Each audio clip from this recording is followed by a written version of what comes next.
A teenager, that teenager, whoever it is, needs you, and they need what you have to offer. Taylor's giving me hope. He's our son, and that is what he will always be. Learn about adopting a teen from foster care. You can't imagine the reward. Visit adoptuskids.org to learn more. A message brought to you by Adopt US Kids, the U.S. Department of Health and Human Services, and the Ad Council. Milwaukee's Black Talk lives here. You are listening to 1017 FM, 1510 AM WGKB Waukesha and W269DL Milwaukee, a locally owned Good Karma brand station. This is the Bloomberg Black Business Beat. Ola Bakare has had her work cut out for her lately. She's an award-winning inclusive marketing strategist and author of the book, Responsible Marketing: How to Create an Authentic and Inclusive Marketing Strategy. The current political climate makes it trickier for companies to navigate how to treat questions of diversity and inclusion. But Bakare's advice is simple. You always look out for three things: the social impact you have on all of their stakeholders, communities, customers, employees, etc. You look out for your brand's reputation, and you look out for your commercial impact. And your actions need to have positive effects on those three things for them to be valid.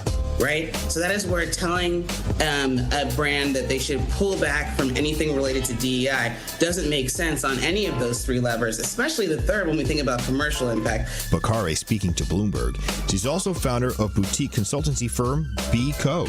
I'm Bloomberg's Justin Milliner. On the Black Business Beat.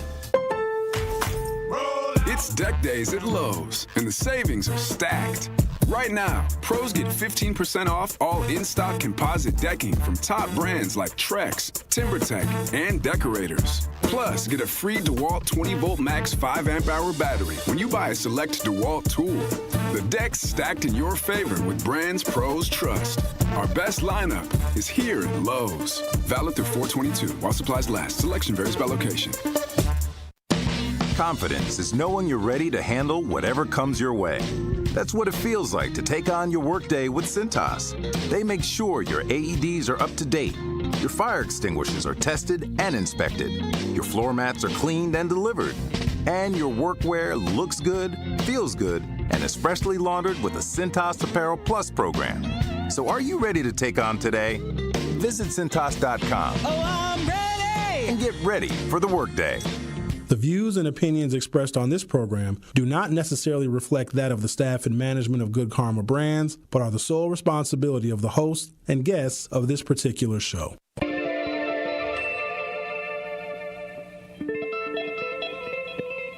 America may have many, many days, but they will be full of trouble. There will be no rest. There will be no tranquility in this country until the nation comes to terms with our problems. Bringing you social and political commentary from his mouth to your ears, breaking down the issues which matter to you. You are not put here to be a white man's footstool. You are put here to represent the very best in God's word. Legendary civil rights icon, the Reverend Jesse Jackson in the studio. Reverend Jackson, how are you? Mr. Sherwin, good morning on this chilly Milwaukee morning. And I am pleased to have one of the founding members of the Black Panther Party, Chairman Bobby Seale. Mr. Chairman, how are you this morning? Good morning. I'm doing just fine. Thank you. From Mr. Eric Holder. Mr. Holder, so good to see you. How are you? Well, I'm fine, man. How you been? It's been a long time. Haven't seen you for a while. The Dr. Cornell West. Dr. West, how are you, sir? My dear brother, you're so kind, you're so generous, so man, but I salute you and the work that you were doing there. Doing a magnificent job there in Wisconsin. Stream live on 1017thetruth.com. Call in with your questions or comments. 833-212-1017. Join us on social media at 1017 The Truth. It may not be what you expect to hear, but I will definitely give you what you need to know. Are you ready for the truth? I want the truth! You can't handle the truth! Now, live from the American Family Insurance Studio at the Avenue in the heart of downtown Milwaukee, here is Sherwin Hughes. Good morning. Welcome to the program. Today is Friday, April 10th, 2026. There's a cycle that exists, and maybe it isn't just racial or ethnic, maybe it is. If you live in a city like Milwaukee where there's a history here of antiquated attitudes about race, that's me being diplomatic. It's clearly much deeper than that. But if you have received poor service to where it's noticeable, if you go to a restaurant or some venue that prioritizes its customer service, and whenever you go to a place outside of your community and you're a black person, and you notice the lower level of customer service, you wait a little bit longer, your requests are not acted on as quickly, people that arrived after you might be seated before you, you see other tables being attended to much faster than yours, etc. And it can impact you. The next time you go to a restaurant, you might not be as friendly as a patron because the last time you went to a restaurant or that restaurant, you noticed poor treatment. What about at work? If you have faced discrimination, that's our YouTube poll. I'm very curious to see if anyone, it doesn't matter what your race is, because anybody can be discriminated against at work. It could be because of sexual orientation. It could be because of gender. Yes, it could be because of race. I'm just curious as to how many people would admit that they have faced some kind of workplace discrimination, because it can happen to any and all of us. But if you are black in a majority white corporate space, and that's what your career has been, because where you have your experience and your education and your resume could be in corporate America, somewhere in management, upper management, middle management, HR, maybe even a C-suite. And you notice there's some commonalities, and you've had a great career. Your career has had an upward trajectory, so you work for bigger and bigger companies and you're making more and more money, which is great. But you've noticed some themes and some commonalities that you just get treated different. You may not be invited to certain social outings. You may be kept out of information if you're an African American in this corporate space. But you're very good at what you do. You make great money. The benefits are fantastic. People do have a level of respect for you. But when it becomes a little bit more personal and interpersonal, you seem to be left out, or you're the last person to know. These little tiny microaggressions or coworkers may, and I'm just trying to trigger some people's memories here by bringing up some of these situations, or the ways in which your non-black, I'm talking to black people right now, white people, you're more than welcome to listen because this likely pertains to you. The way that white coworkers try to engage you, there's always like a tinge of cultural bias or race, and black women may talk about how there's a fascination with their hair and how a white coworker may touch their hair and be curious about their hair. But what that is, though, is that's a white woman who doesn't know. And ignorance is no excuse, though, but she's trying to connect personally with a black woman, but doesn't want to do it through, oh, do you have children? Tell me about your family. What do you like to do on the weekends? No, she looks at something like her hair. She looks at the black woman's hair, and that's very offensive too. Well, in some cases, it's illegal. Black women are shrinking from the workforce, and it's alarming, but I got to give some background. My most significant professional mentors, and I've had plenty, so there's a lot of blame to go around for how I am as a person. But the most significant ones have been black women.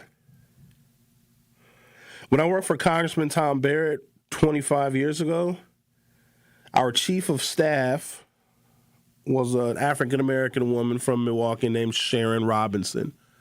She worked on the Hill, but she was everybody's boss who worked for Congressman Tom Barrett. And we had two offices, one in Washington, D.C., and then one in downtown Milwaukee. I worked primarily out of the one in downtown Milwaukee, but I was back and forth to D.C. quite a bit. So I worked for an African-American woman. In fact, I learned how to be a congressional staffer from a black woman. Shortly after I got that job, I met a woman by the name of Martha Love, who's been the queen of Milwaukee politics for like the last 50 years. I remember her and Sheila Ashley took me out for breakfast. Like, Sherwin, this is how it is in this city. We want to make sure that you know how things work here if you're going to be involved in politics in this town. I worked for State Senator Lena Taylor, who I would argue at the time was the hardest working state legislator around, and maybe the hardest working state legislator I had ever seen. Working for her was a round-the-clock endeavor because she did not just serve her constituents. She helped everyone that called her office. And I learned a lot. I learned about how you provide constituent services to people that are above and beyond what anybody would expect from their government. I learned this from Lena Taylor.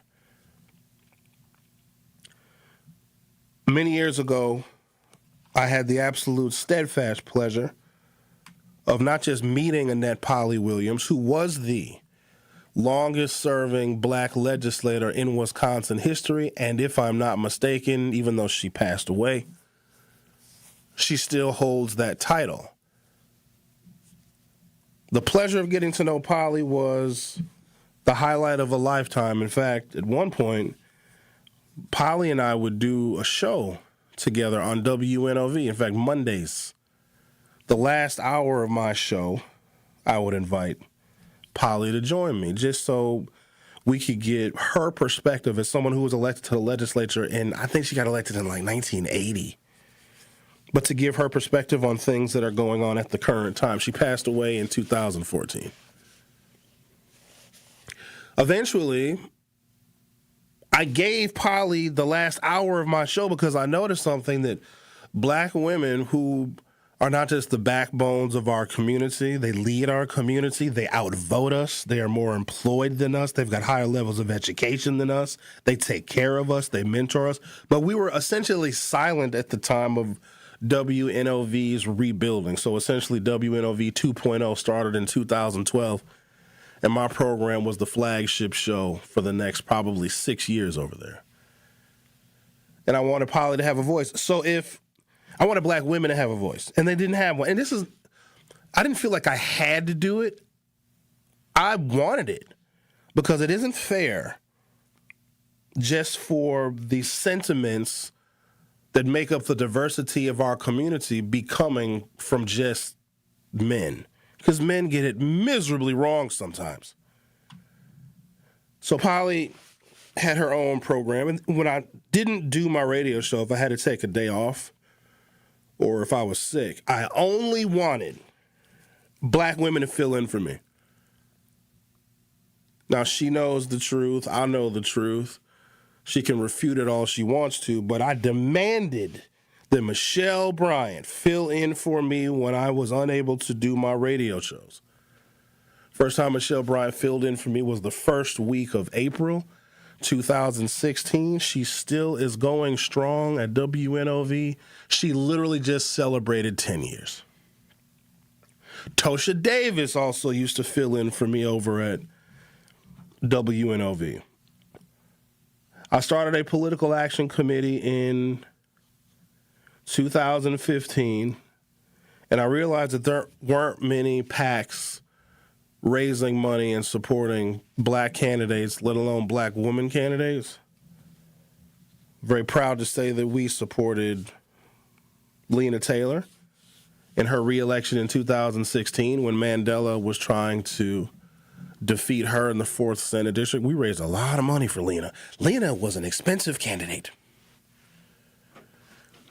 Not black, but a woman, Jocasta Zamaripa, before she lost her whole mind and turned into a damn turncoat. We raised money and helped her get elected and reelected in a couple of election cycles in 2018, if I'm not mistaken, 2020 as well. I wouldn't give her a penny now. I wouldn't do anything for her now because she's changed. Dora Drake, another one, African-American woman who now is the senator of the 4th District. We did everything that we could to make sure that she got elected. And I'm saying all of that to say this.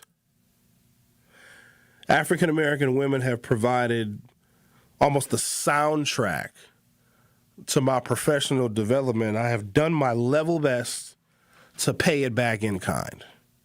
And this is not a requirement. Nobody is asking anyone to do this, but I think that we are better off. I got some information I'm going to share with you about the number of black women who are they're gone. They're just disappearing from the workforce. And it's troubling. So I have to look at my industry, media, which is still incredibly important, even though there's someone in the White House who doesn't agree with media that doesn't agree with him, but that's a him problem, not an us problem. We still have a fundamental obligation to provide information to people. But I've come up in a developmental environment where there were black women in the media space, especially in Milwaukee. I mean, the people that I work with at WNOV, some of those women have been there for 30 or 40 years, whether it be Faith Colas or Miss Robinson, who was the manager of WNOV since the beginning of time. The truth has been here how long? 5 years. Yeah. 2021. This is what year is this? 2026. I'm not going to name any names, but 12 black women have come and gone from this radio station in 5 years.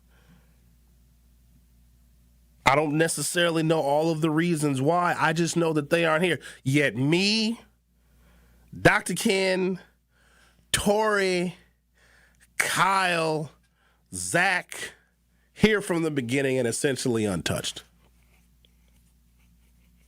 I want to give you some details about that because something is happening. I don't know if we're pretending that we don't see it or pretending it's going to change or turn around, but I am troubled by it. Very troubled by it. Have a story here that shows something that I think we all predicted. After George Floyd, there was a major spike in dollars and donations to African-American nonprofits because there was this huge sympathy. Do you guys remember that? The sympathy that everybody felt. I even told stories of, so my white friends that I've known my whole life, some I haven't talked to since high school. It's the craziest thing ever. Just came out of nowhere and found my phone number or found my email address. This is shortly after George Floyd was killed. And they apologized to me. It was the weirdest thing ever. I think that some people in white America didn't know how to internalize what happened to George Floyd. Or maybe they thought for a second, holy smokes, when black people are telling us about police brutality, they weren't lying. I received money from some of my white friends I hadn't talked to in 30 years. That, Sherwin, what's your Cash App? What's your Venmo? What's your Zelle? And if you ask me what my Cash App, Venmo, and Zelle is, you ain't got to ask me twice. You asked me for it once. I already got it on the way. I remember this. I mean, we were cool, I guess, but I didn't really know her like that.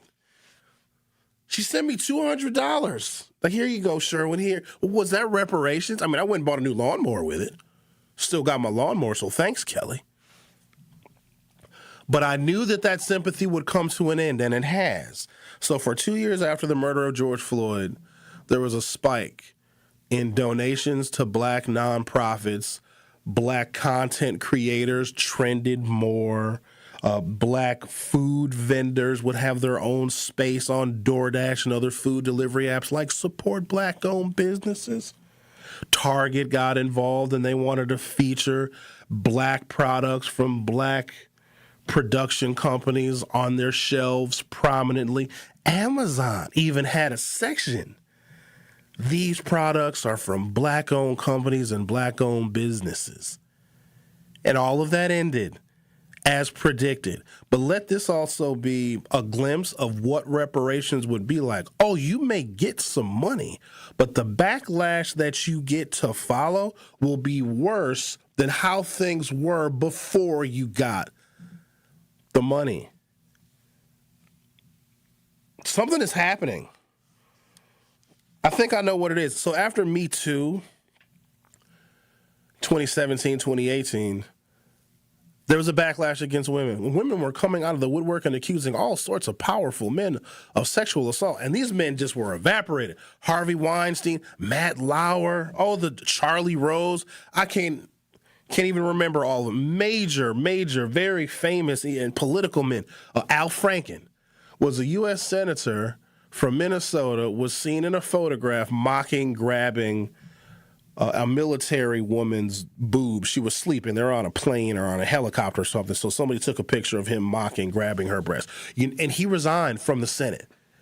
Cost the Democrats a seat in the U.S. Senate. And guess who told him to resign? His own party. And he did. The backlash from Me Too. And you know there's going to be one. Whenever a minority group gets their due or gets recognized or the discrimination that they face gets platformed, they're going to get attention for a moment. There's going to be a grand mea culpa, but then there's going to be the backlash. The backlash to the Me Too movement was the overturning of Roe versus Wade. The backlash to the sympathy that black people received after the murder of George Floyd is black women disappearing from the workforce. I'm going to talk more about that on the other side. You're listening to The Truth with Sherwin Hughes on 101.7 FM. Don't go anywhere. I'll be right back. Don't touch that dial. The Truth with Sherwin Hughes will be right back on 101.7 The Truth, The Truth app, and 1017thetruth.com. Truth Nation, it's that time again for the Tory Low Community Cleanup. Mark your calendars for Saturday, April 18th from 8 a.m. to 12 p.m. as we come together to clean up the city of Milwaukee. Be part of making a difference in our community. The Tory Low Community Cleanup, Saturday, April 18th, 8 to noon. Sponsored by Milwaukee College Prep, Steinhoffels, Cousin Subs, Waste Management, and presented by the Milwaukee Metropolitan Sewerage District, your clean water partner, serving Greater Milwaukee for 100 years.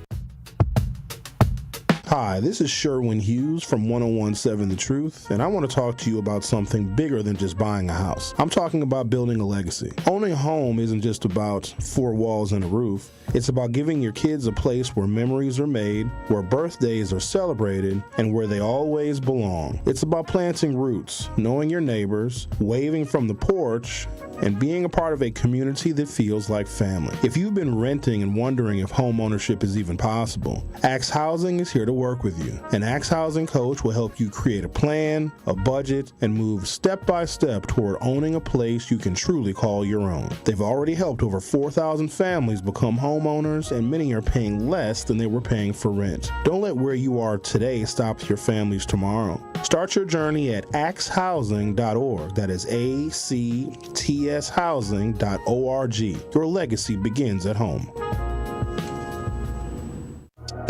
The Truth with Sherwin Hughes returns after this on 101.7 The Truth, The Truth app, and 1017thetruth.com.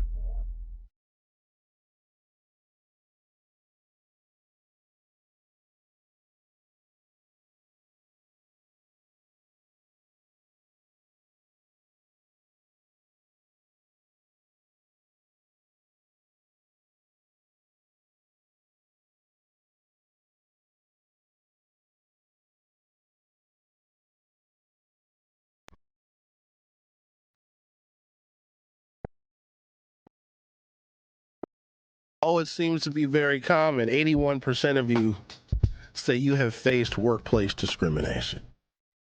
I believe you. It depends, though, because sometimes if we're not in the best of mood,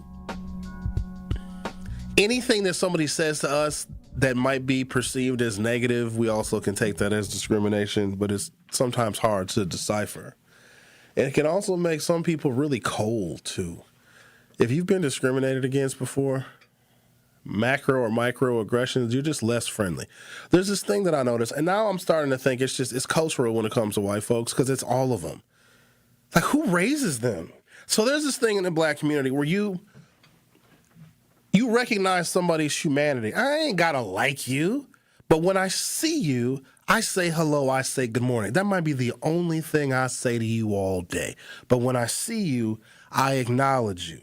Or even if I'm having a simple text message communication, and I notice this because I'm paying attention to it on purpose. Whenever black folks, and it could be a generational thing too, whenever I text somebody for the first time that day, and it's morning, hey, good morning, and then I go into my question.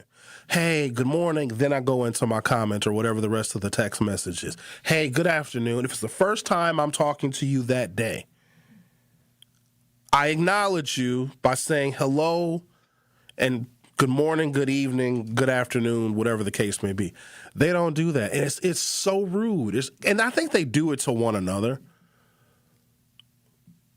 But they lack a real basic kind of humanity. And also, to me, that's professionalism.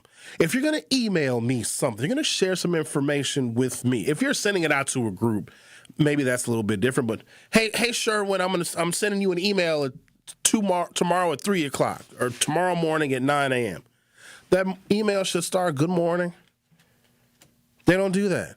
And so because they're raised like troglodytes, maybe they don't see how important that is to acknowledge somebody's humanity, because that acknowledgement that black folks give, black folks say hi to black strangers. I see your brother walking down, hey, brother, you good? All right now. Okay. I don't even know what all that dialogue means. Okay, then. All right. I'll just see another black man that I don't know, give him a head nod, and just say, okay, all right. And for some reason, we know exactly what that means. It's like, oh, he understands what I'm going through. Okay, then. All right. Or he go, I see you. That's all you got to say. They don't do that. They oh, excuse me. I didn't mean to. Oh, boy. I didn't mean to hit you and bump into you.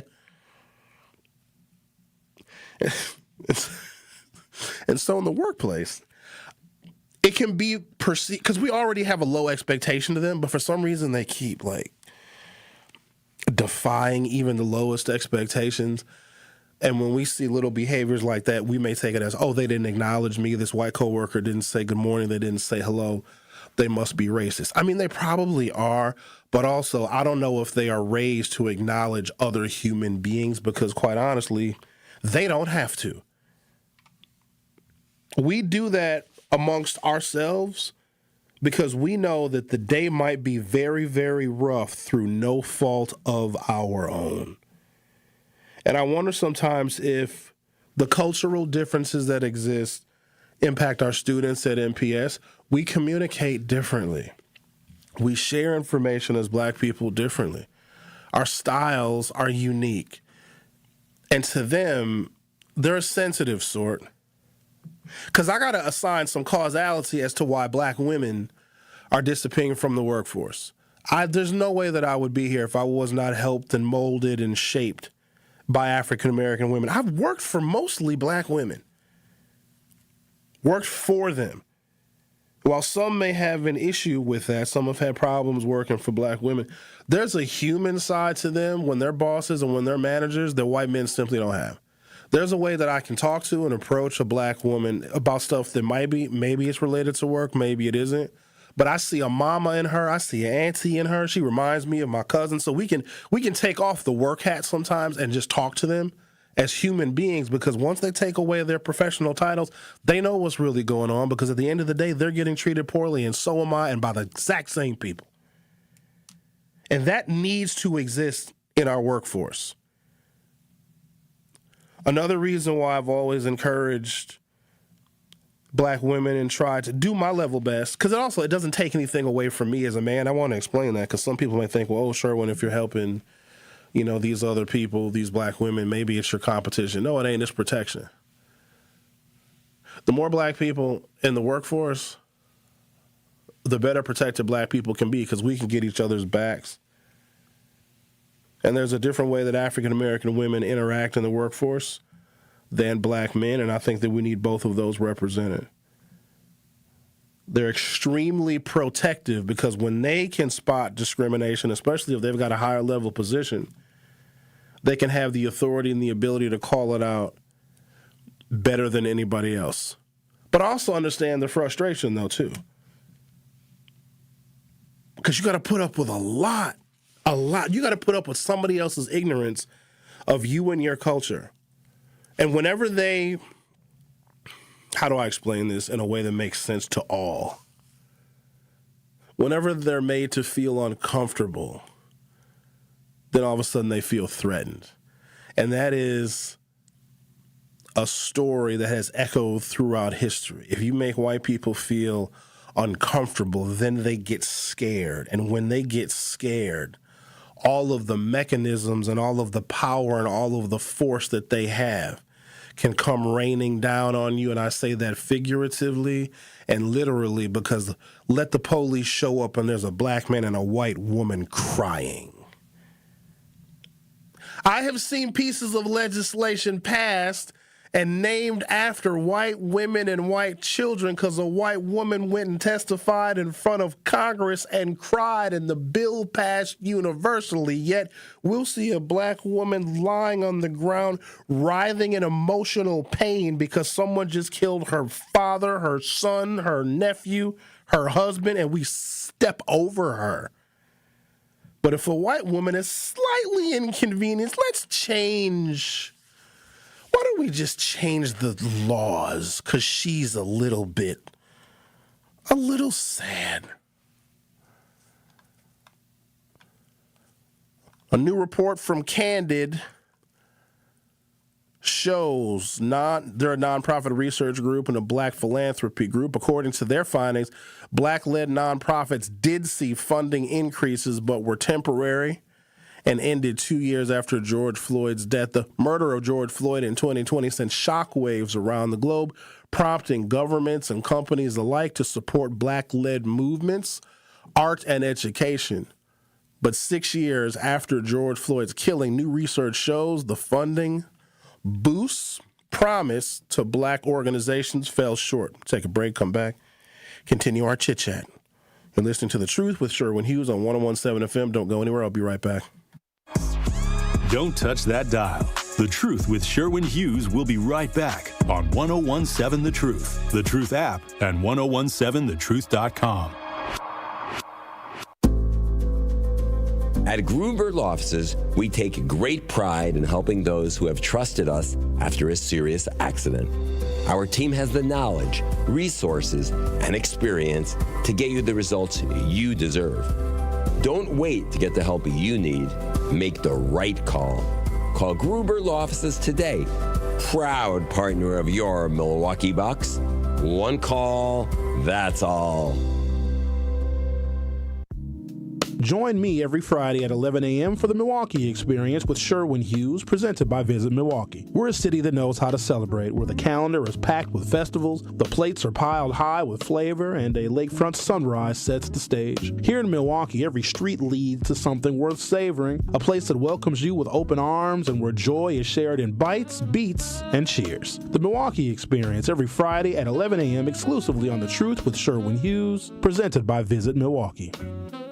Tap into the best power hour in radio in Milwaukee. So altogether, you're looking at $1,780 for your mortgage and for your property taxes in a year. And that's before you have to deal with, obviously, your water bill and electric bill. That's a steep price that people have to pay. And based off those numbers I just ran, to afford a home like that, you got to make $65,000 a year. But the problem is, here in Milwaukee, the median household income is only $54,234. That's out of whack. So again, I am all about affordability. I'm all about people getting homes. But what we have to understand is that until homes are more affordable, you can have a supply and demand problem. But the problem that we have here in the city of Milwaukee is that these prices, when people are listing these houses, they're listing them for prices that people really can't afford. And even if you do get the house and you're paying that, you're living paycheck to paycheck. Home ownership is not about living paycheck to paycheck. Home ownership is about finding something that fits within your budget and building equity for the future. Catch Truth to Power with Kyle Wallace every weekday from noon to 1 p.m. on 101.7 The Truth and The Truth app. You served behind the desk. You served in combat. You did 4 years and got out. You were drafted. You gave 20 years. You gave exactly what your country needed. And so did you. When you raised your hand and swore an oath to your country, when you put your name on a dotted line, you became part of only 1% of Americans who did the same. You are a veteran. You are a veteran. You are a veteran. Because no matter when, where, or how you served, you made a sacrifice for your country, and you deserve support. If you're struggling with life after service, don't wait. Reach out. Reach out to a loved one, to a fellow veteran, to VA. Find resources at va.gov/reach. Brought to you by the United States Department of Veterans Affairs and the Ad Council. This is The Truth with Sherwin Hughes on 1017 The Truth, The Truth app, and 1017thetruth.com.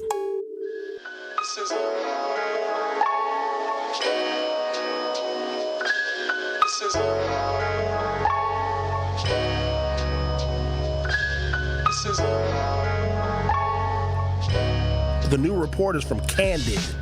It's a nonprofit research group and Black Philanthropy group. The Association of Black Foundation Executives, the ABFE, according to their findings. Black-led nonprofits did see funding increases, but they were temporary and ended 2 years after Floyd's death. This country is never going to be serious about us. I think one of the ways in which we can exert our power, a couple of ways in which we can exert our power. It's hard because we can't always guarantee an outcome. I wish the reparations could guarantee an outcome. It won't. If I tell black people to, hey, don't spend money here, we're going to boycott this business, those never work. They're hard. They're tough. Because then maybe the absence of our dollars could change corporate influence on policy. If a big company, a big corporation loses a couple $1 million or a couple $100 million on a day or on a weekend because black people withhold their money, that could be their profit for the entire year. And because that company doesn't want to lose the black consumer, they can use their lobbyists. You know, big companies and big corporations spend millions and millions of dollars influencing policy, and all black folks are saying is like, hey, can you influence some policy for us, your consumers? You know, the ones that make you rich and buy your yachts. But it's difficult to communicate that very simple message to millions and millions of African Americans when we are consumers before we are producers. I could tell black people to vote in whatever election for whatever candidate. And don't listen, I will tell you who to vote for. I know some people want to be more fair. Why would I be fair? They're not. If we have conservative talk radio stations and shows, there's a few left. Do you think that they let the Democrat come on the other conservative radio station? And there's one that's dramatically more conservative than WTMJ. TMJ ain't even conservative no more. When they got rid of Charlie Sykes and Jeff Wagner, TMJ 620, our friends right across the hallway, I think they lost some of their real super duper diehard conservative listeners that went over to another radio station where my arch nemesis resides. I ain't gonna mention his name. He mentions me all the time. He loves talking about your boy. In fact, a couple of years ago, he took like 2 hours of his show just to talk about me and all the things I've done and my resume. And then he encouraged his listeners to call management and email management to get me fired. And all it did was grew my listenership. So welcome, people from WISN. I know you're still here. But do you think that the conservatives in their talk radio platforms allow the Democratic candidate to come on? Absolutely not. So if I'm telling us, because I hear a lot of our issues, I hear from you all, I talk to a lot of electeds right now, and they're stuck. Like, we seem to think that black elected officials don't experience the same discrimination and racism and bigotry that we experience. We think that, we have a black county executive and a black chairwoman of the county board and all these black alderpersons and black county board supervisors. They can fix stuff. When have black people been able to fix racism? At whatever position they're in. Did Barack Obama do it? No, he made the country more racist. I sometimes think about it because there was backlash to him too. And the backlash was worse. The backlash was Trump. Now, there were some durable things from the Obama administration that lasted, but also at the same time, you had an uptick in officer-involved killings of black men during Barack Obama's presidency. In fact, the two individuals I was talking about yesterday, both Seville Smith and Dontre Hamilton, both killed by the police during Barack Obama's term. But if I tell us to vote because there is a political agenda that could at least listen to our issues or begin to address some of them, it's a hard sell because I can't tell folks, hey, if you vote for this person, then everything is going to get better tomorrow. In fact, the votes that we cast today may not show up in any kind of meaningful policy difference for 30 years, and that's really, really tough, especially in a society that is used to quick fixes, that has a real short attention span and has almost no patience. I sent a text message on behalf of somebody else yesterday. I find myself in the middle quite a bit. I mediate warring sides more often than not in my life outside of radio. And I know how busy this person is because they have a pretty major endeavor in front of them. But I'm conveying and communicating information to this very, very, very, very, very, very, very, very, very busy person on behalf of somebody else. So if I send a message or have a request or an inquiry of someone who is at the top of their game and very, very busy, I give folks like 3-4 days to respond and to get back to me, because if you got a lot of other stuff, I know that there are other things and other people that are higher priority than I. But so I send this message on behalf of somebody else. Let me not go all the way around the block to get next door. It hadn't even been 24 hours yet.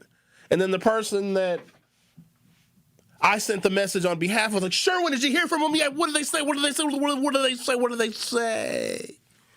Like, yo, chill out. Takes a while. We're very impatient. I also think that black people have been told to wait for far too long.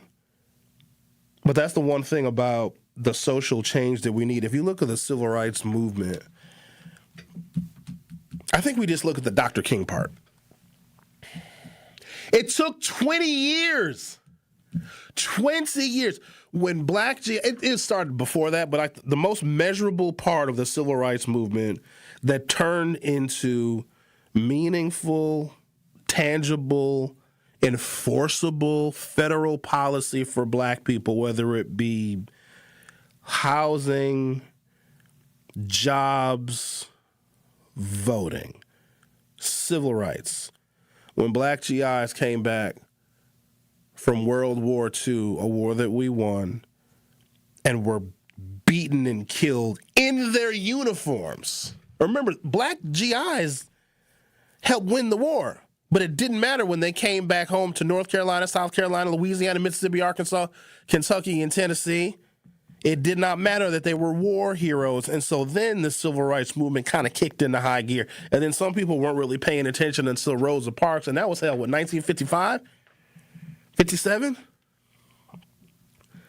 But you got to think from 1945, and we got the last meaningful piece of legislation signed. I think it was the Civil Rights Act of 68.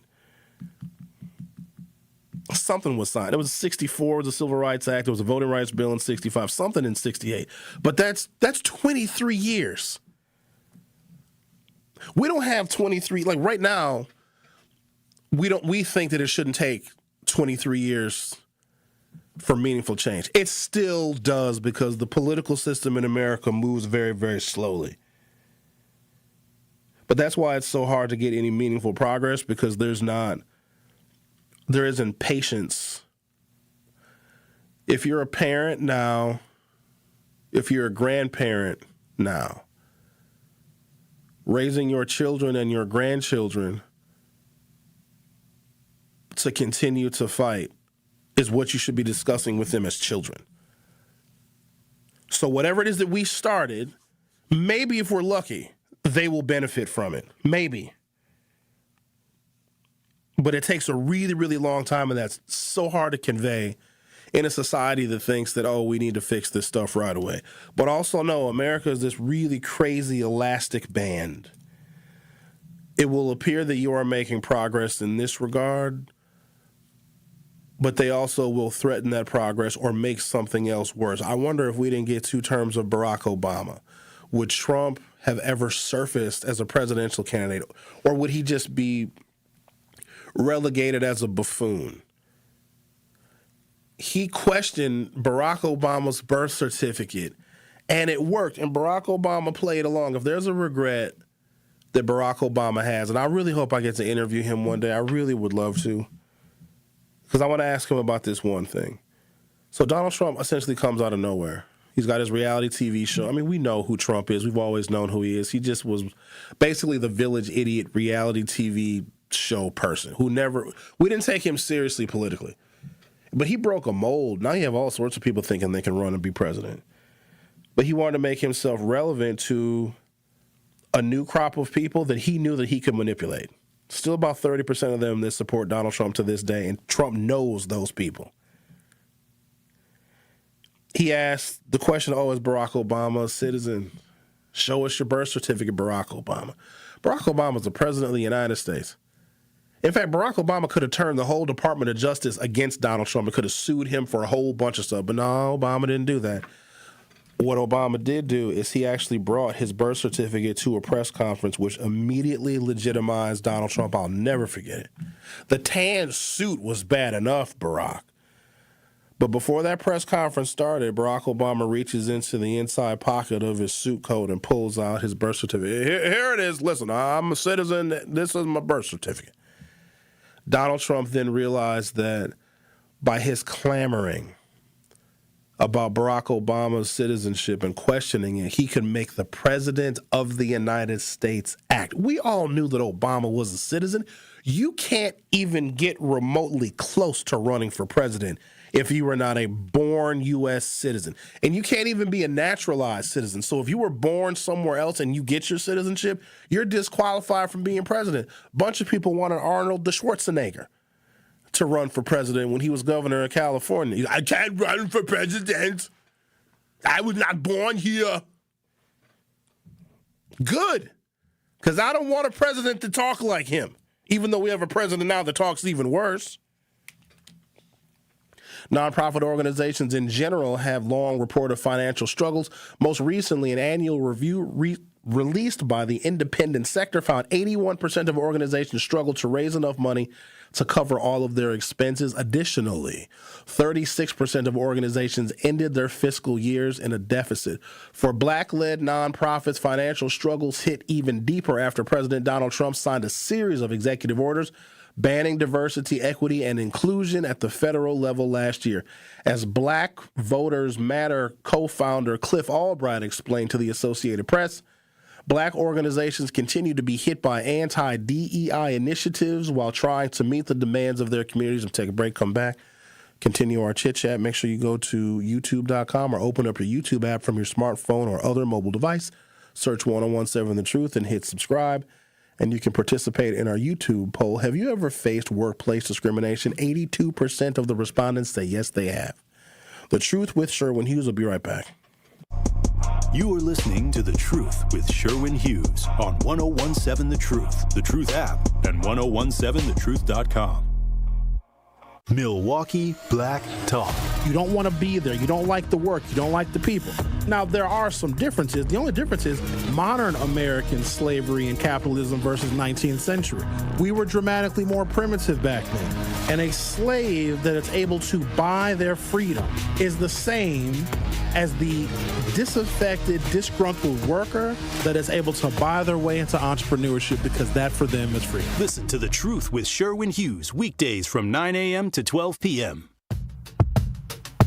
Hi, this is Sherwin Hughes from 1017 The Truth, and I want to talk to you about something bigger than just buying a house. I'm talking about building a legacy. Owning a home isn't just about four walls and a roof. It's about giving your kids a place where memories are made, where birthdays are celebrated, and where they always belong. It's about planting roots, knowing your neighbors, waving from the porch, and being a part of a community that feels like family. If you've been renting and wondering if home ownership is even possible, Axe Housing is here to work with you. An Axe Housing coach will help you create a plan, a budget, and move step by step toward owning a place you can truly call your own. They've already helped over 4,000 families become homeowners, and many are paying less than they were paying for rent. Don't let where you are today stop your families tomorrow. Start your journey at axehousing.org. That is ACTShousing.org. Your legacy begins at home. At Milwaukee College Prep, we don't leave success to chance. We're designed for it. With strong support, high expectations, and a team committed to excellence, our educators turn belief into outcomes every day. If you believe every child deserves an excellent education, join Milwaukee College Prep. Apply today. Visit mkeprep.com/jobs.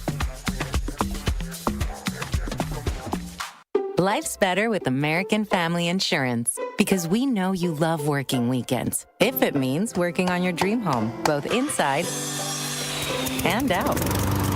And we're here to help protect those dreams so you can enjoy peace of mind. Save up to 40% when you bundle home and auto. American Family Insurance.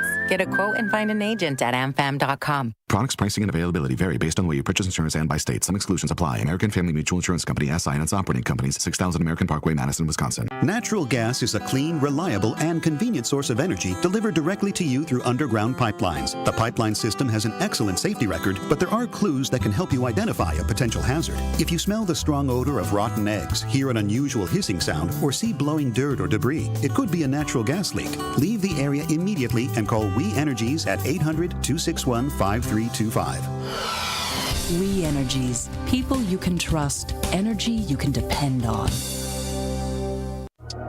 The Truth with Sherwin Hughes returns after this on 1017 The Truth, The Truth app, and 1017thetruth.com.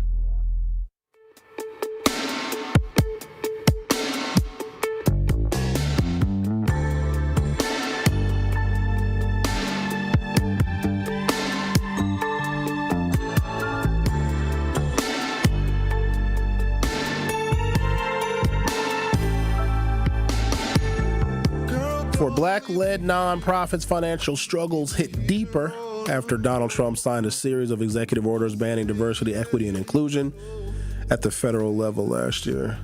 As Black Voters Matter co-founder Cliff Albright explained to the Associated Press, Black organizations continue to be hit by anti-DEI initiatives while trying to meet the demands of their communities. Like, how do you help Black people when the people that get put in positions where African Americans were ignored or were never considered? There was a DEI era, I suppose. Meaningful progress was made because Black people have this ability to shine light on where the disparities hit the hardest. And then if we get deep in the bureaucracy and we get upper level management positions, we maybe can have some kind of influence on policy and government agencies, et cetera, that can help alleviate generations long of suffering. But then when those Black people lose their jobs, the next person that comes in is not going to have the same motivation that their previous African-American employee did. So our progress still to this day, and I hate bringing it up because everybody always gets mad at me, it's still up to them. We fought for these rights, Sherwin. Did we? Or did a white person be like, yeah, we'll let them vote? Fine. Let them use the bathroom. Just take the sign down that says whites only. Think about what we had to do as a collective in this country to be able to use the bathroom. That's a really low bar. Or to register to vote.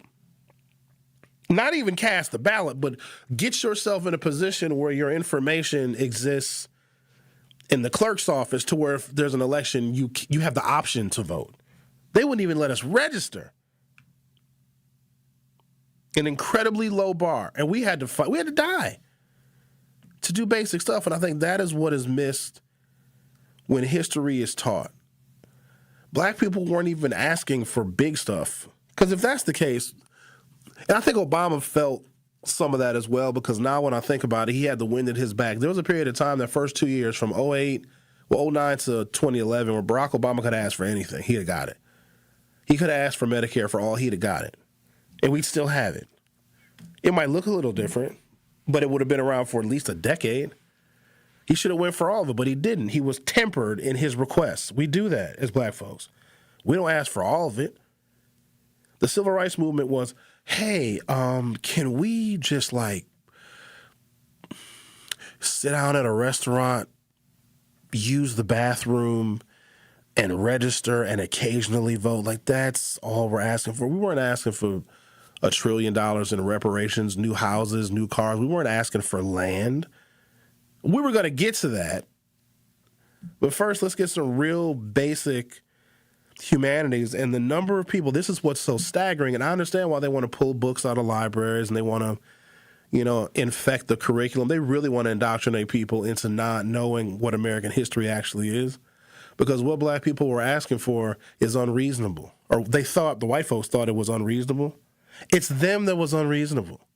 Millions of them were just like, nah, you can't come in this public building.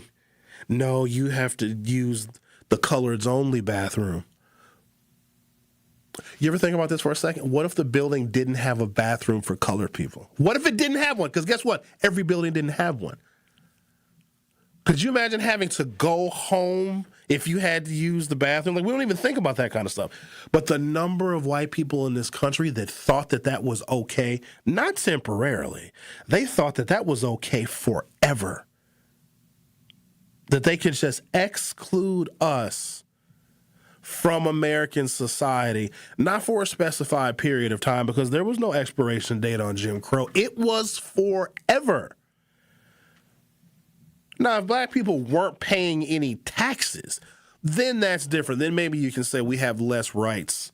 Then we don't have as many privileges, but we were paying taxes like everybody else. Sales taxes, state income taxes, federal income taxes, whatever other taxes, excise taxes we were paying. You rent a car, you pay a tax, but we weren't getting the same treatment, but they were taking our tax money. That's what was so fundamentally unfair. And the fact that so many white people thought, like, well, that's just how it's got to be. And not all of them had Southern accents. But we weren't even asking for a lot. And you have to wonder, why would a nation fight so hard to prevent an entire group of people from getting basic stuff? Like, what's the worst that could happen? And they know. We went to Iran and bombed it because, well, they might get a nuclear weapon, even though we destroyed their nuclear capability a couple of months ago. They might get a nuclear weapon in 2 weeks, so we got to go in and bomb the country again. We have to stifle black people and black progress because they just might. If they get in power, they might do to us what we did to them.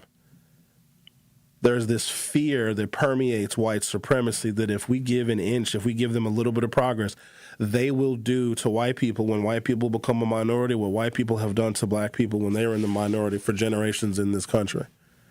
And I've said it 1,000,001 times, we have no interest in doing that. We don't even think about y'all like that. In fact, we don't even care. We just want y'all to get out of our way, but you won't.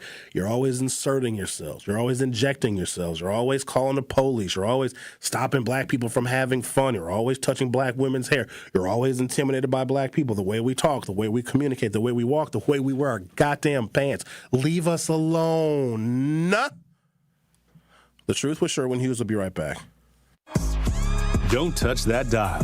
The Truth with Sherwin Hughes will be right back on 1017 The Truth, The Truth app, and 1017thetruth.com.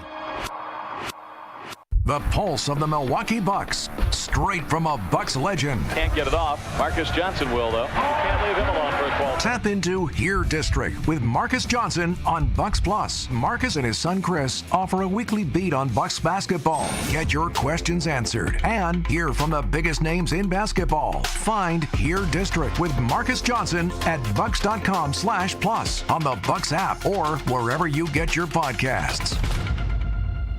I travel all around the world, Dr. Ken, and when I tell you, based on my experiences, this is like the number one country that cares. Like, everything is about money. Yep. Everything. This is The Truth Unfiltered with Denise Thomas and Dr. Ken Harris. I've told people in the past, you have to be careful of what you complain about and what you use as a tool, because other people will take it and use it in the wrong way. Sundays starting at 7 on 620 WTMJ and Mondays at 6 on 1017 The Truth.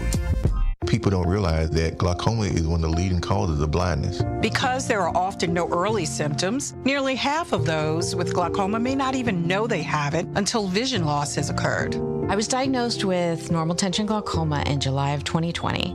And what we found out at that point was I had already lost 40% of my sight. And you think it only affects people that are, 75 or older, retired, grandparents, and that's not the reality of it. I didn't think at all glaucoma was going to affect me because I didn't know of anyone that had glaucoma, no one in my family. When you have glaucoma, you can't get back that sight that you lost. And so early detection and treatment is vitally, vitally important. Don't miss life's most beautiful moments. Schedule an eye exam today.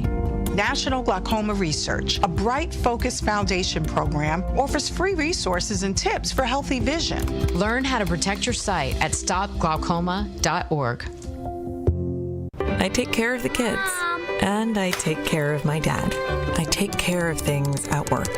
The groceries, the cleanups, the meltdowns, the doctor's visits, the family events, meal times, bedtimes.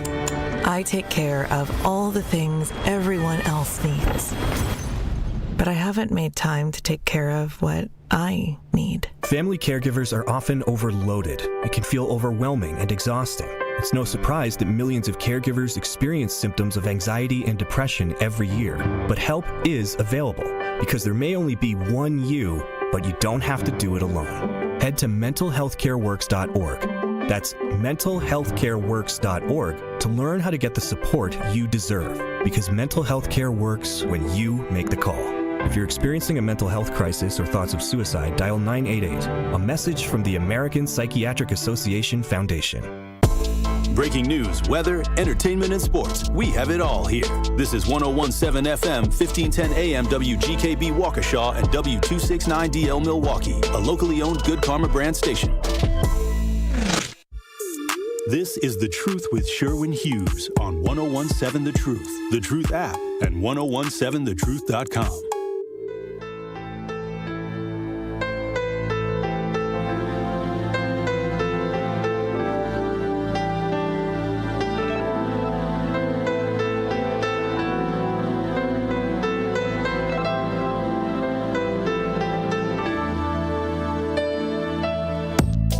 Welcome to Hour 2 of The Truth with Sherwin Hughes, talking about the backlash that is currently going on against black people, black workers, specifically black women.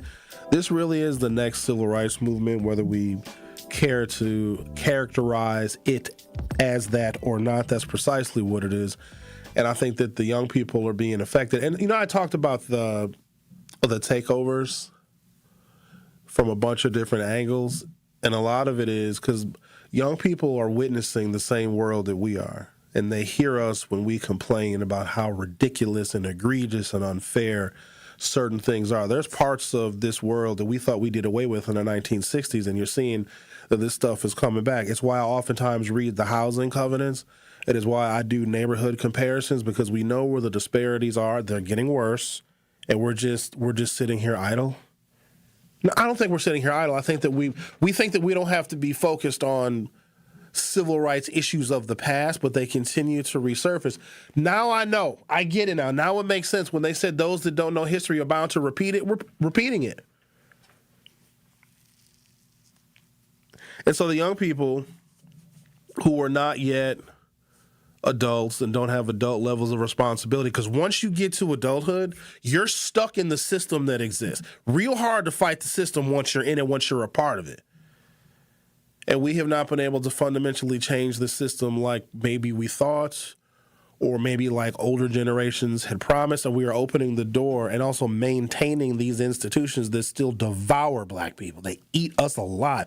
And we are opening the door to that same unchanged institution. We're welcoming young people in. And the young people are like, screw you and screw that institution. We're going to do whatever we want. We're going to occupy whatever space we want. Yeah, we might fight. Yeah, we might shoot. We hate this system more than you all do, because you all are the ones that created the system that we are now forced to walk through. I don't blame them for being mad. I don't. They should be fed up. Let's talk to someone who certainly maintains the system. What you want, man? Hello, Sherwin. You remind me, as you was talking today, of when Muhammad Ali, said, I'm not fighting in Vietnam. And, to fight and kill somebody that look like me and then come back and be called the N-word, I remember he said that. That made me so proud to be black. But my main reason for calling, Sherwin, is you can't let no orange, yellow, or red or white man act like he's that important. Senate, Congressman, impeach that man. What is wrong with y'all? You got to look at Giuliani. Giuliani got rid of the mob with the police. He got rid of the mob. Then we have troops that protect you, enabled you to have Easter, your week off. You got to feel obligated. Hold on, Bob, real quick, just because I want to make sure that I'm clear. What troops made it so I could have Easter? Because maybe I missed something. How did the troops do something about Easter? Explain that for me. The troops protect the United States so much that you were enabled to have Easter off, to have work a half a year almost. So you should feel obligated, the Senate and the Congress, to impeach that man. What is wrong? If they would die for you to have Easter and be free and walk around. Who was attacking us on Easter that the troops had to save Easter? Nobody's attacking this country except for people in this country. In other words, the congressmen and the Senate. Yes. The same ones that won't impeach Trump. Did they protect Easter? How did Easter even get involved in this conversation? They protect Christmas they have too? Easter off. They off right now. And it just hit me. They off right now. They just relax. Why would you even take Easter off when we have a war going on and we're negotiating? And you should feel obligated that you have a military that protects you. Bob, protects me from what? Nobody's attacking me except for white supremacy. Can I send the military on that? I think you're putting the accolades in the wrong place, Bob. Nobody's attacking me. No foreign country is trying to take away my holidays or do anything to me. In fact, I like most foreign countries. They ain't do nothing to me, just like Muhammad Ali. So why are you over here thanking the military? The military ain't stopping nobody from attacking me. Why aren't they attacking us? Trump attacked. Because they don't have a damn reason to, Bob. That's why nobody's attacking us. Not only do we not have a good reason, we have a very powerful army. Very powerful. We are losing the war in Iran bigger and faster than we lost the war in Vietnam War. And that war was 20 years. We lost this one in the first 3 weeks.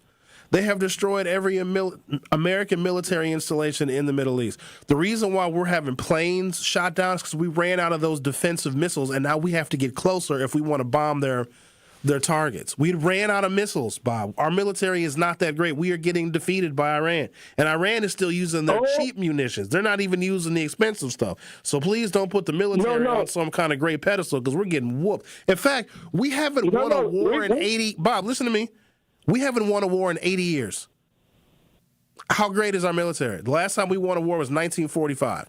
My father, who is now dead, was 2. The last time America won a war. How great is that military? Sherwin. Yes. There's no military more powerful than the United States. No, our military is just big, but it falls quickly. So I'm going to remind you of something that maybe you might have missed. We were in a war in Iraq and Afghanistan for 2 decades. We left after 20 years, after trillions of dollars spent. The reason, or one of the reasons why everything is so expensive now, is because we actually cut taxes while we were spending money on that 20-year war, and now prices are inflated because we cut taxes while we were spending money on a war. I said all that to say this. We lost those wars, too, because when we left, the Taliban came right back. And the insurgency in Iraq came right back. So we lost that war, too.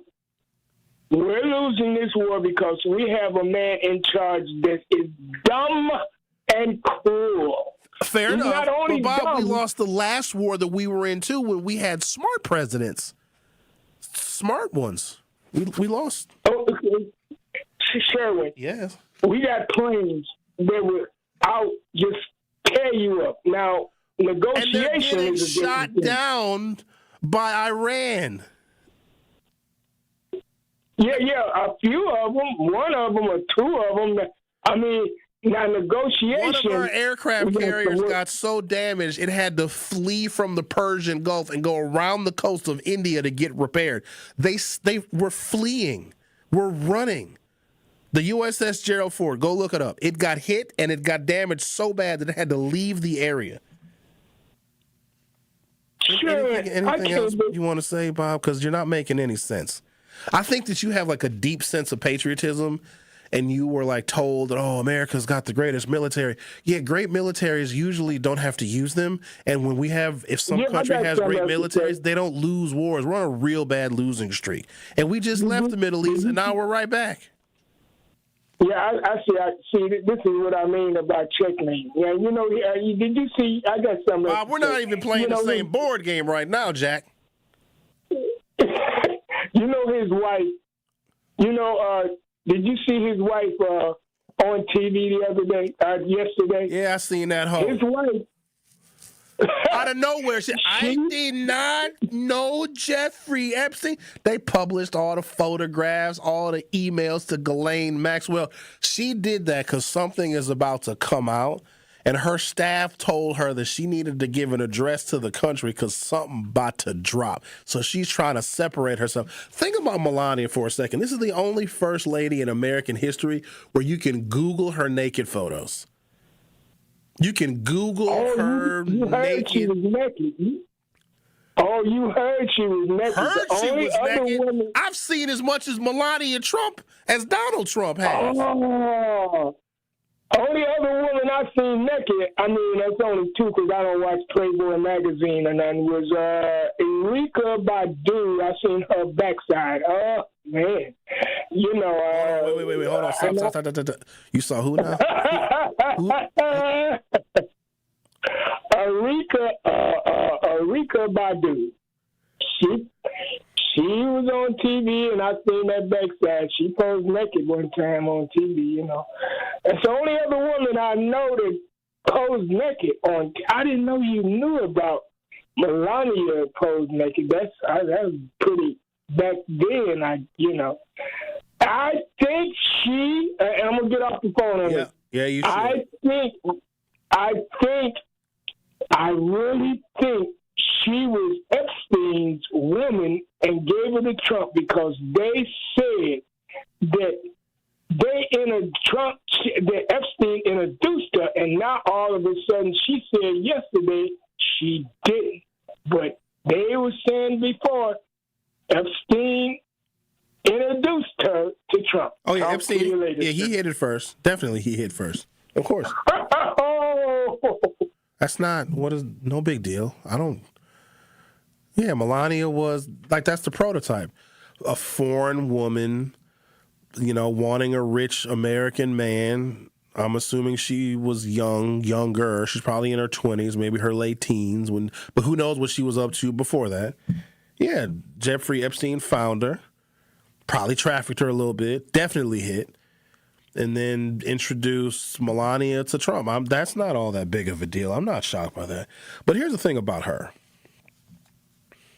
Of all of the men that she had access to, which I would say was probably a lot, what does it say about her that she ended up with Trump? Think about that. Trump already had his reputation as just a low-down, dirty, scoundrel, crooked, racist businessman. And Melania picked, dude, is the money really worth it? Because she probably had access, I know she did, to better men, to nicer men, to kinder men, to more soft, gentle, and loving men. If you see photographs of the two of them in public, she hates dude. There are photographs where they're at some event, maybe they're hosting a foreign leader. That's when it's most embarrassing. And Trump will lean in to kiss her, and she moves her face away. I wish my wife would. If I'm president of the United States, I don't care if I'm president of a block club. If I'm making an appearance with my wife, even if we are fighting, what we're going to do is me and my wife, we're going to argue and fight on the way to the event. We're going to get to the event. We're going to be a very happy couple. And then we're going to fight in the car on the way home. And then we're going to sleep in separate beds that night. But when we're in public, if I want to give you a kiss on the cheek, you've been, I love my husband. Even though she's whispering in my ear under clenched teeth, I'm going to kick your black ass when we get home. But we're still smiling. I think it says more about Melania because she, of all the men, she chose dude and then had a baby? Had Barron. I feel bad for Barron. I really do. And y'all, don't be mean to Barron. He didn't ask for a hoe as a mama and a war criminal daddy that has sex with kids. We need to check on Barron, by the way. Barron, don't put him in this. He was born into some absolute chaos. I guess he's going to NYU, I think, and they messing with him. Don't mess with that boy, because you're going to radicalize him. Then if he becomes president, he might be worse than his daddy. Leave that man alone. For all we know, Barron is a Democrat. Barron might be a socialist. He's like, yeah, I don't like my father's politics. I think I'm going to go the opposite direction. We won't even talk about poor Barron. His father is in millions of pages of a child sex trafficking ring that expanded 30 years.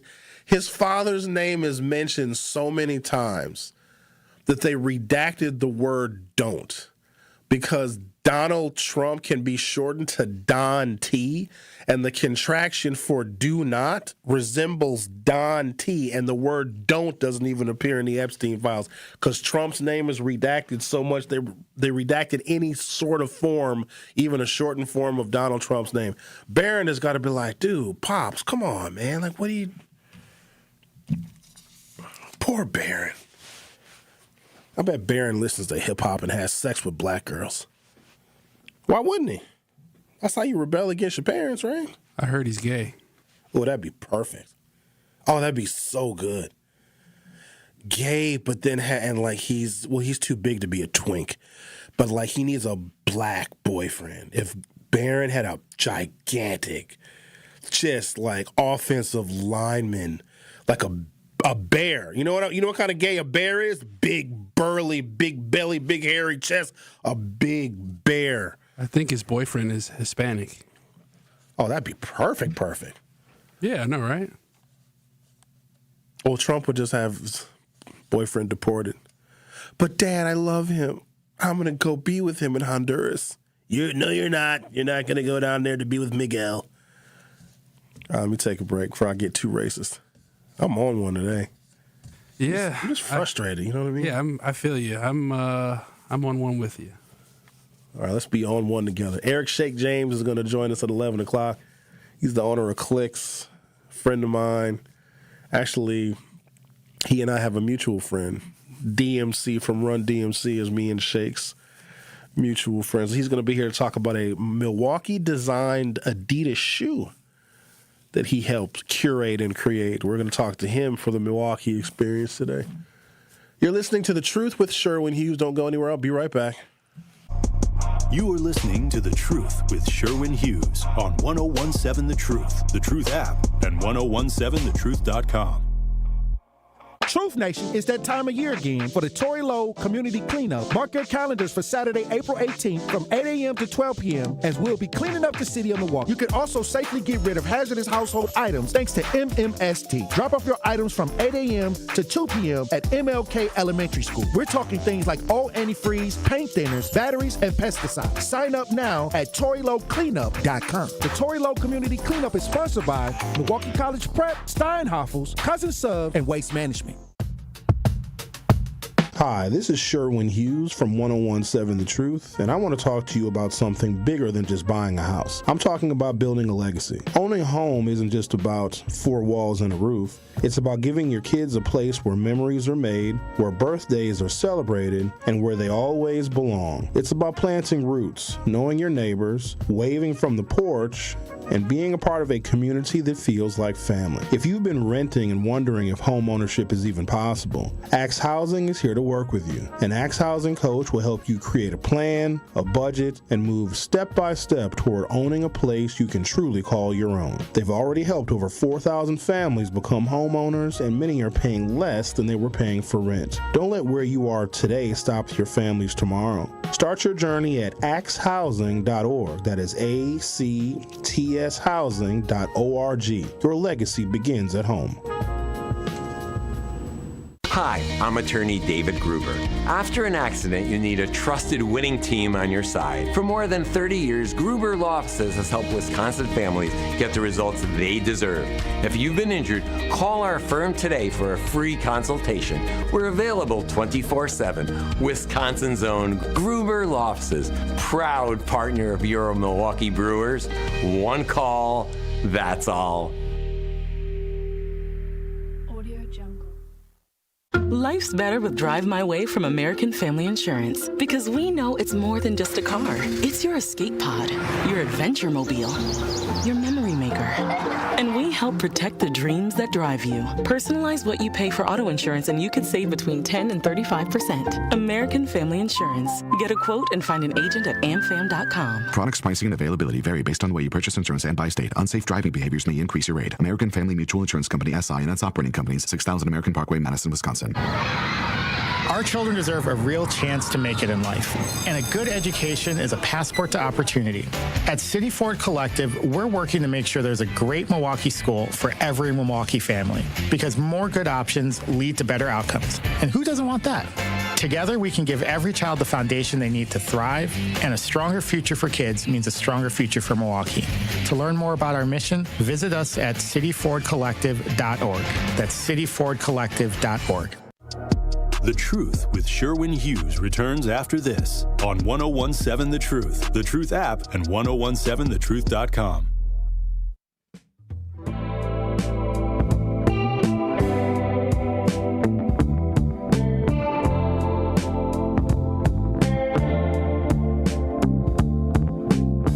The most recent labor market data, primarily from the United States Bureau of Labor Statistics and major policy groups, does not show a long-term collapse in black women's labor force participation since 2019, but shows a sharp recent reversal beginning in 2024. So if it was a trend, it was one thing. Like, oh, black women are slowly bleeding from the workforce. No, they were increasing their participation, then all of a sudden, a quick reversal. I've been here for, since we started, 5 years. Good Lord, 4 of the 5 years, I had a black woman as my producer of this radio show. For 4 or 5 years, I've had, think about that, every single day. I came in for 80% of the time that I have worked at 1017 The Truth. I saw a black woman every day. I see Bailey twice a week. That's it. There's a trend that is happening, and I have an obligation to point it out. I do no one any favors if I ignore a trend, especially if I notice it. We got to figure this out, huh? Got some elections coming up. Got to figure out what our damn agenda is. It's local stuff, obviously. We got to clearly help the kids. And I think after this summer going to be a wild ride. It's going to be like a mechanical bull. This summer is going to really shape our policy ideas moving into 2028. But the cutting and curtailing of DEI, it doesn't just hurt the people that were working in those positions. DEI had an impact on disparities, where they could be looked at, examined microscopically and granularly, where they could begin to get addressed, but if the people that were occupying those spaces to look at where the disparities came from and what we can do now to address historic inequities, if those people are gone, then the disparities are going to get worse. And it's always really easy to blame black people because we make headlines for some horrible stuff. I mean, white people make headlines too. There's a story I saw this morning locally that I can't talk about it because it's too sensitive, and it's insane, though. It's an older black guy got assaulted. Somebody picked up a refrigerator and a microwave and beat him with a bunch of appliances. And it was a white guy that did it. I can't, it's a sad story. But I'm thinking, of all the things you can use to hurt somebody, why appliances? And this headline was, man uses appliances to assault another man. I was like, what? Appliances? That's probably the closest thing around. A refrigerator? That's not my first choice. I'm going to use, you know what else makes it good? Well, if you have a dial-up phone, a receiver of a phone, you can really boom, boom, boom. He must have been really mad, went hawk, picked it up, slammed it on him. Exactly. That's why I can't talk about the story, because I will go wild in talking about a story where someone picked up, let me be clear, it was a mini fridge. It wasn't a full Frigidaire, like a big. That's still like 50, 60 pounds. Oh, easy, especially if it had deli meats inside of it and probably. That's a great weapon, actually, now that you. A mini fridge? You'd think that you would see it coming. Is it an elderly black man? Yes. Wow. But the guy that assaulted him with the mini appliances was in his 50s, so neither one of them were spring chickens. But as I'm thinking about this horrible, horrible assault, because the elderly African-American man, he's like in real bad shape. I feel terrible for his family. Then there was an interview with his daughter. His daughter was like, oh, my dad is my only parent left. I feel very bad for her. I was thinking about what I would do to Bob. I'd hit Bob with a refrigerator. Like, did you hear that call that I was just on with him? Yeah, I lost a lot of brain cells. I would, anything that wasn't bolted down, I think I would probably throw at Bob. And Bob is not quick. He wouldn't be able to get away. I throw a refrigerator at him and it'd be like in slow motion. He'd be like, oh, and he wouldn't even really move because he's not fast. Have you ever met Bob before? No, I don't. I'm just kind of, I want to be left to the background. I don't want anyone to know what I look like. I just want to be the voice that they hear, Okay. We used to turn producers' cameras on. There's a camera in there somewhere. I don't know if it's still in. Nobody does it anymore. But yeah, there's not one in here anymore right now. They took it away? Yeah, for good purpose. Sometimes we used to have shows where the producer would be the co-host and they'd also be on camera. I thought it was pretty neat because people are always curious about what our producers look like. Because the first time people actually saw me, some people saw me, was when we started doing YouTube. And they always say the same thing. Oh, Sherwin, you don't look like you sound. What is that supposed to mean? Oh, Sherwin, I thought you were light-skinned and skinny. What? Someone said that? I've heard it all. I wonder what they think I look like. That's why you should turn the camera on. No? Nah, I let their minds wander.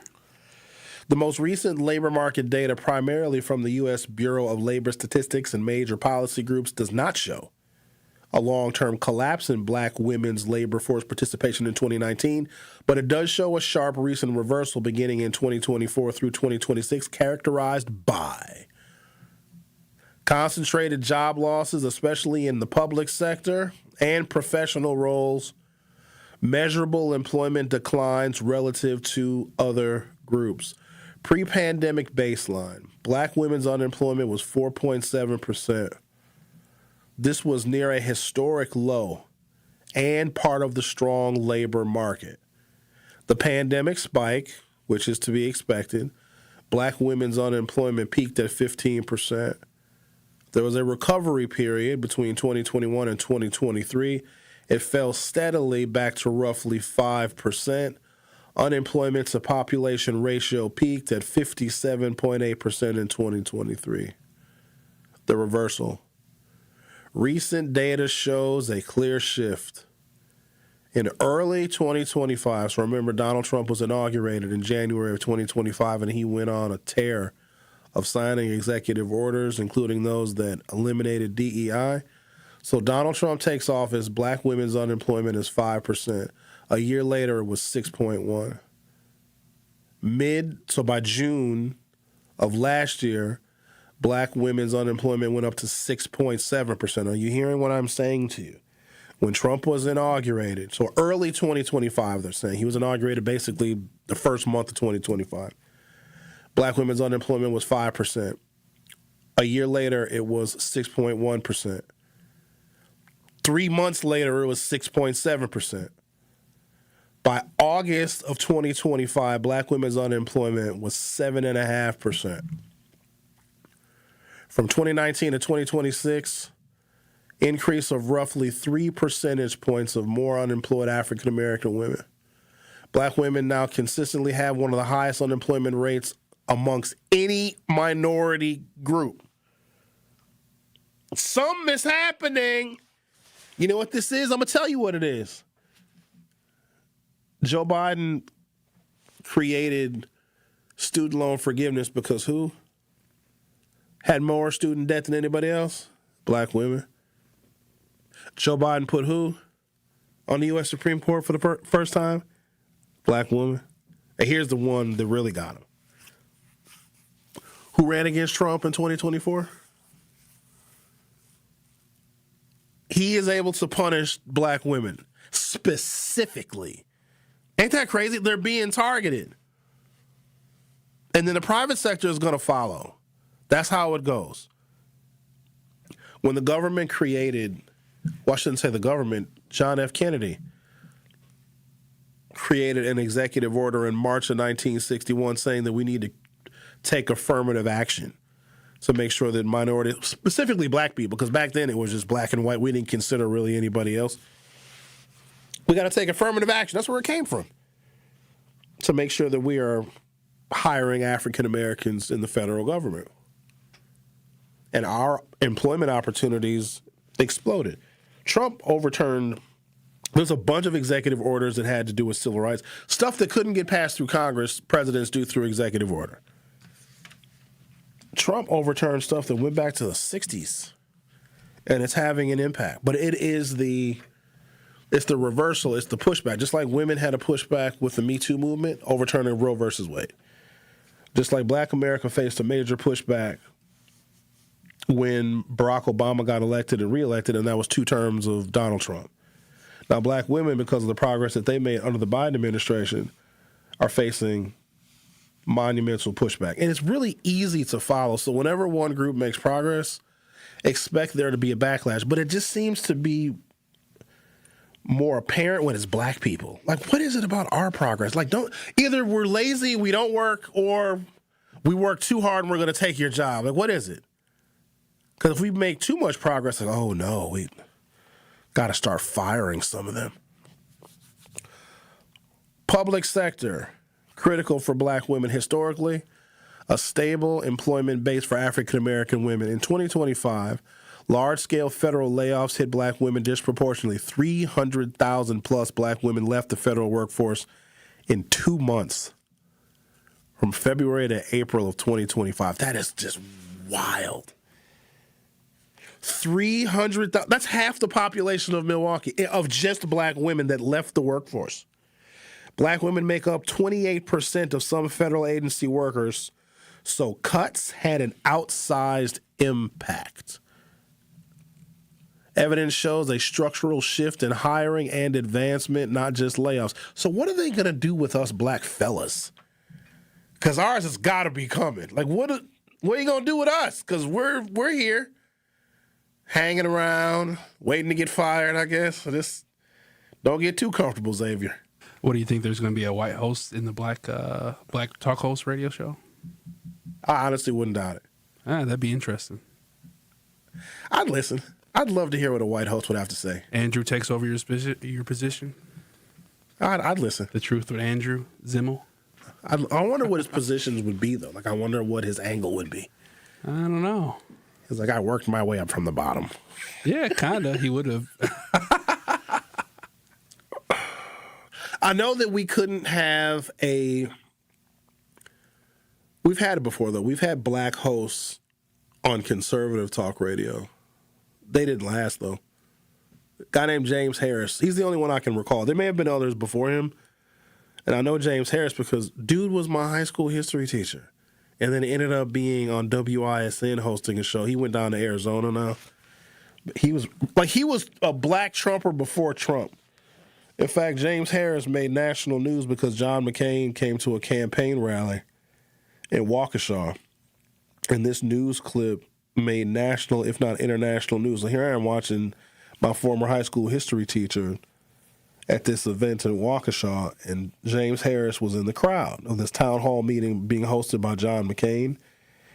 And James Harris literally, when he gets the microphone, he literally begs John McCain to show no mercy on Barack Obama.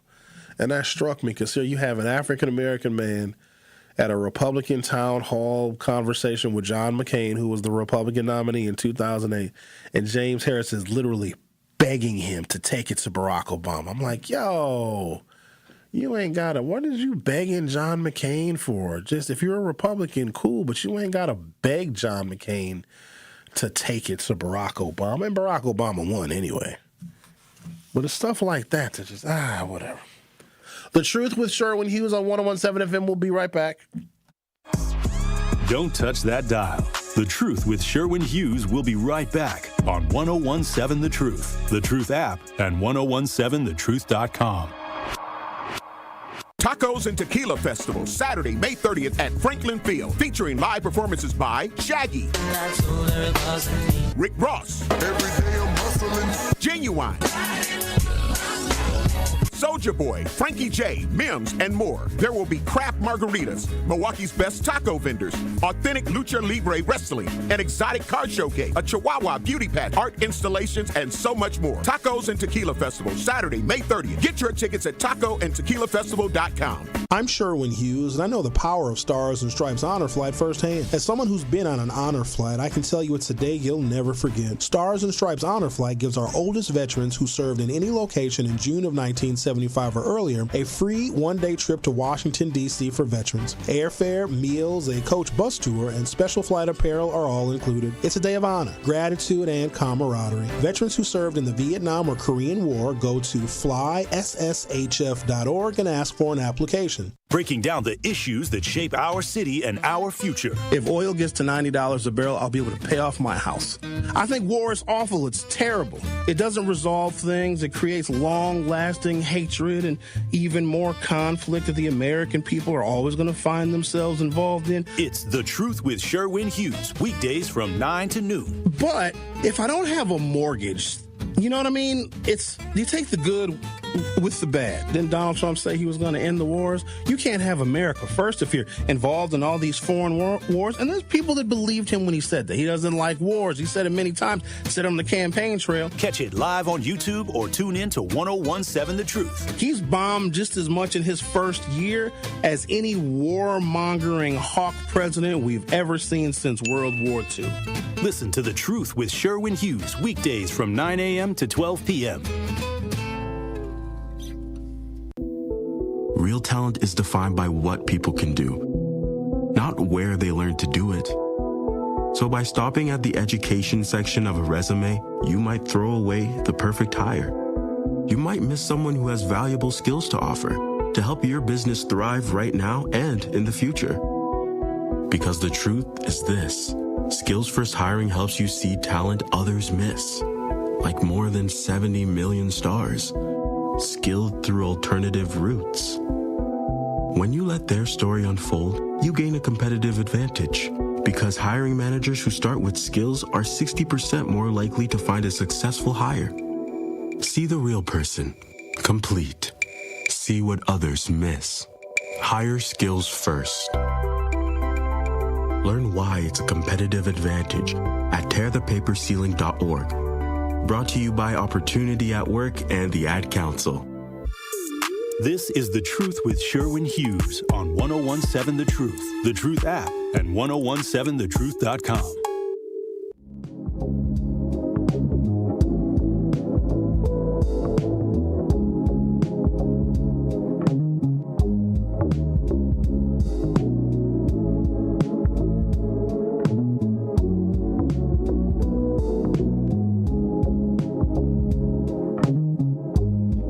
Our phone number is 833-212-1017, 833-212-1017. 1017. I want to read a comment that a not very frequent commenter left in the YouTube chatter.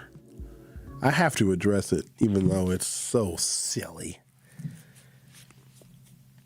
Epic Moves MKE is their screen name. They say, I would like to see you as an elected official. Would you rather be the mayor of Milwaukee or the governor of the state of Wisconsin? What would be the first thing on your agenda that you know would work? First of all, nope. In fact, never. This city is unleadable, and you know that. There's no way. Why is it unleadable? Because people don't listen. They don't listen. They don't. Leadership now is disrespected. If you win, a comfortable margin is winning with 52% of the vote. You won. That is a margin that can't be challenged. 48% of the people did not vote for you, and half of them probably hate you. It's not worth it. The ridicule, the criticism, even if you do something right, it's not right enough. Being an elected official is like just being in a relationship with a woman. Nothing is good enough. Nothing. Something is wrong. A street's not paved. A street light has got a burnt out bulb. Somebody's dog is barking too loud. The police are either too heavy in a neighborhood, or they don't come around enough, or they're too slow to respond, or they're pulling people over for stuff they shouldn't be pulling people over for. Our taxes are too high. Our taxes aren't funding the right things. Ain't no way. You can't be focused on downtown. You can't pal around with these people. You can't be with the business owners. You can't do no way. And then people, if you're black, it's even better because it's your fault that all black people are not doing better. And that only applies to black people, because I could very easily say, well, white America, you have Donald Trump. Why are some of you poor and addicted to drugs? You got a white president. Like, what are you guys doing? Like, why are white people still struggling? Why are your white businesses going bankrupt and belly up? You got a white president. Isn't that ridiculous when you say that? And people be like, oh, Sherwin, that's just silly to say. Okay, you got a white governor, white people. How come you're not doing better? But for some reason, if we have a black county executive and a black mayor and a black police chief and a black sheriff, hey, blacks, how come you're not doing better? Same reason why white folks ain't doing better, because they got white leadership. Dummy. So, no, I wouldn't ever want to. I also don't. The campaign, I'd have to just lie to people. Hi, candidate Sherwin. When you get elected, are you going to make everything better? Yeah. Oh, yep. Sure thing. Day one. Oh, yeah. Hi, candidate Sherwin. We really can't afford the price of groceries, and our We Energies bills, they keep going up, and everything is getting more expensive. Are you going to, if I vote for you, are you going to fix that? Yeah, I got it. Sherwin, I don't like the fact that we're at war. When you get elected, are you going to stop the war from happening? Right away. Hi, Sherwin. I can't afford my health care insurance. It's very expensive, and I have to make the choice sometimes between buying food or paying for my medication. If you get elected, are you going to fix all that stuff? That's my number one priority. Got a lot of people. And then I'd have to deal with white supremacy on a whole different level. And I don't know if we envision that. Some black folks, we pedestalize black elected officials like, oh, they've gotten elected, they can fix a bunch of stuff. White people, this is what I've been trying to tell folks. Dr. Umar Johnson said this, and I don't agree with him anymore because he lost his mind during COVID. He also was going kind of nuts prior to that. For my early days of radio, I used to interview Dr. Umar Johnson. Every time he stepped foot in Milwaukee, he come see me. I promote his events till I realized that probably wasn't the best thing for me to do. But he said the more progress that we make, the more racist they become. There is never a point in black success where white people say, oh, we should just leave them alone. They're excelling in their achievement. They're like, wait a minute, we need to double down. And when they double down, they are willing to sacrifice more to hurt us. Do you have any idea how many white people are on SNAP benefits?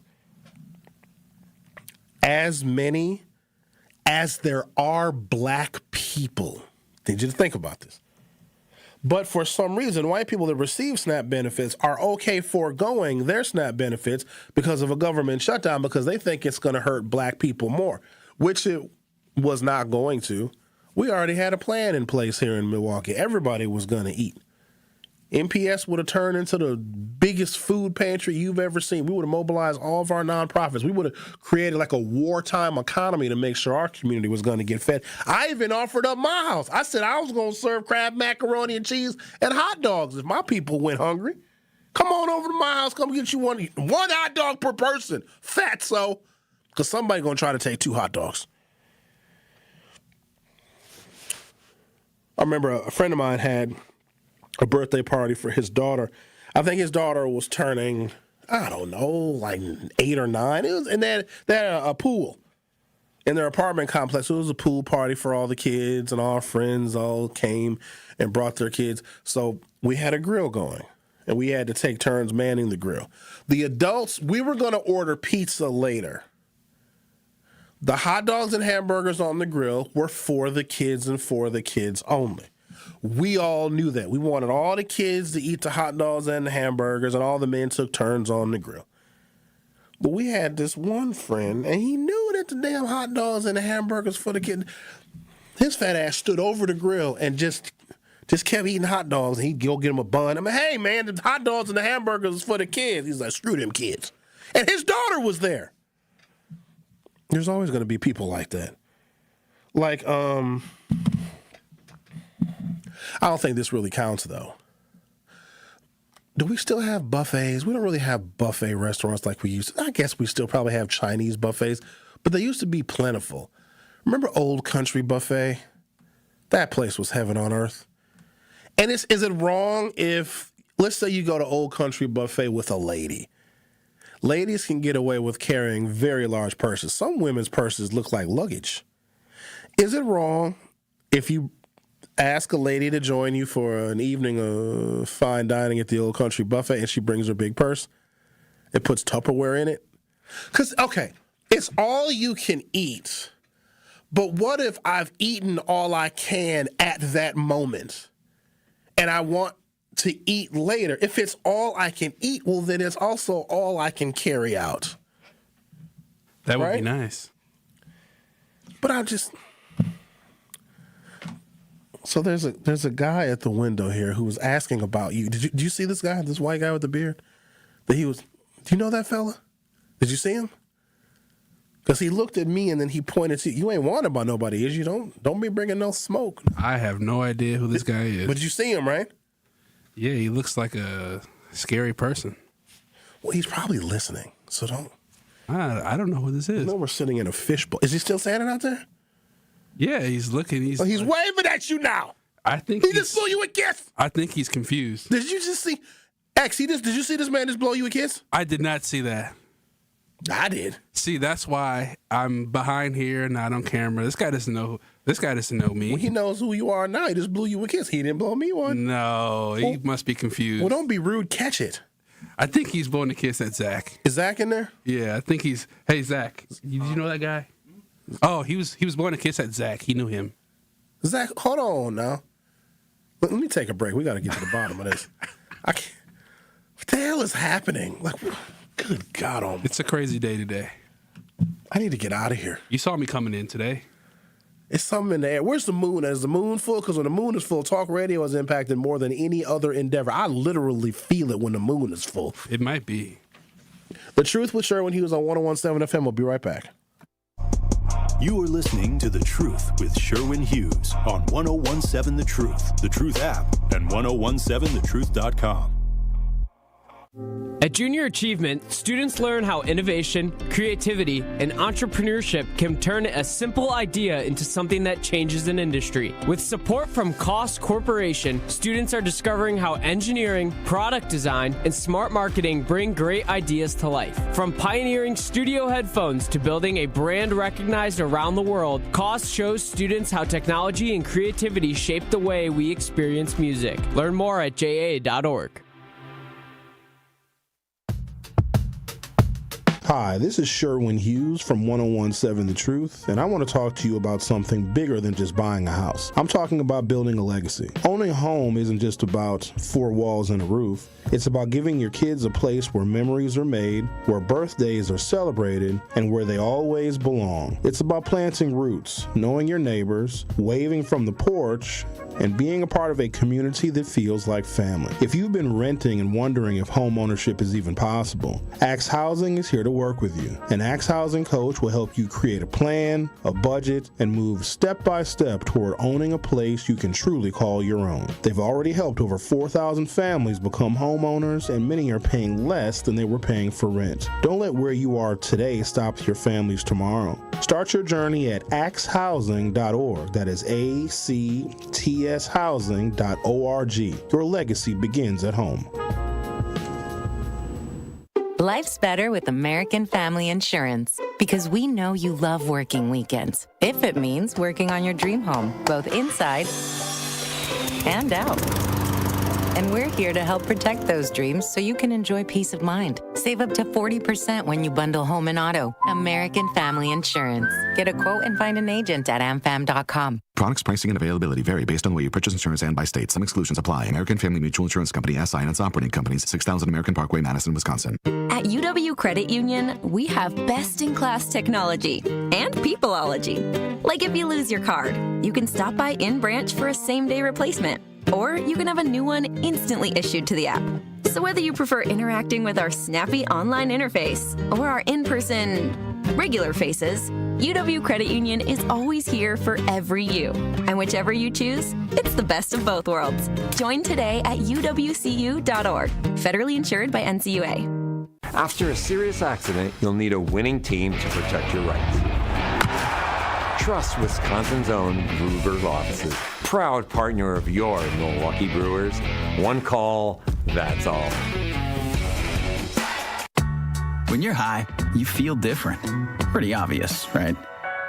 You think different, talk different, but if you feel different, you drive different.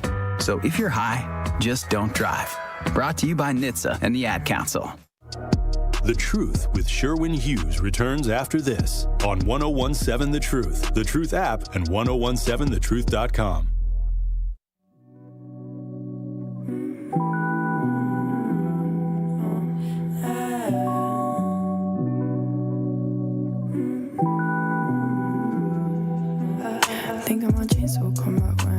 And here's another one that I found another story. It's always something. All right, so Dawn Staley, talking about black women and ladies, do you guys get disrespected in the workplace?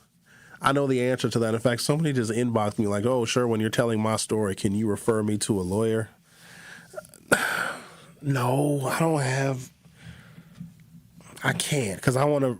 Now, if you need a criminal defense attorney, oh, I got you all day long, but like an employment lawyer, I don't know. I don't know which ones. Any of you all know a good employment lawyer that's good, that wants to take on a civil rights case? Probably easy to win because it's a black woman. Hit me up. For many black women, Gino Arima's behavior Friday night reflects a familiar dynamic that many black women have encountered in the workplace. The backlash following UConn coach Gino Arima's outburst at South Carolina coach Dawn Staley in the closing seconds of their national semifinal matchup on Friday, April 3rd, has drawn considerable amounts of media attention and support from fans of both teams. Coach Arima sparked the heated exchange by allegedly accusing Coach Dawn Staley of not shaking his hand before the game, an accusation refuted by a video aired on ESPN that did show them exchanging handshakes. As Staley walked away from Arima, she yelled, "I will beat Gino's ass," a line that has since gone viral, with at least one sports bar adding the phrase to its marquee. Oh, look, it's a sports bar called Touchdowns, and on their billboard it says, "I will beat Gino's ass." In an interview on Saturday, April 4th, one of Coach Arima's former star players, retired WNBA player Diana Taurasi downplayed the exchange between the rival coaches, saying it was nothing more than two people competing at the highest level that have a tremendous amount of respect for one another. But for many black women, Arima's behavior reflects a familiar dynamic many black women have encountered in the workforce, where no matter how hard they work, they still face discrimination and disrespect from white colleagues. Many black women are taught before they step foot in their first office jobs to be a black woman in the workplace means you have to work twice as hard to be twice as good, only to get half as far. According to a study released by Lean In and McKinsey, black women, quote, experience a wider range of microaggressions and are more likely to have their judgment questioned in their area of expertise and to be asked to provide additional evidence of their competence.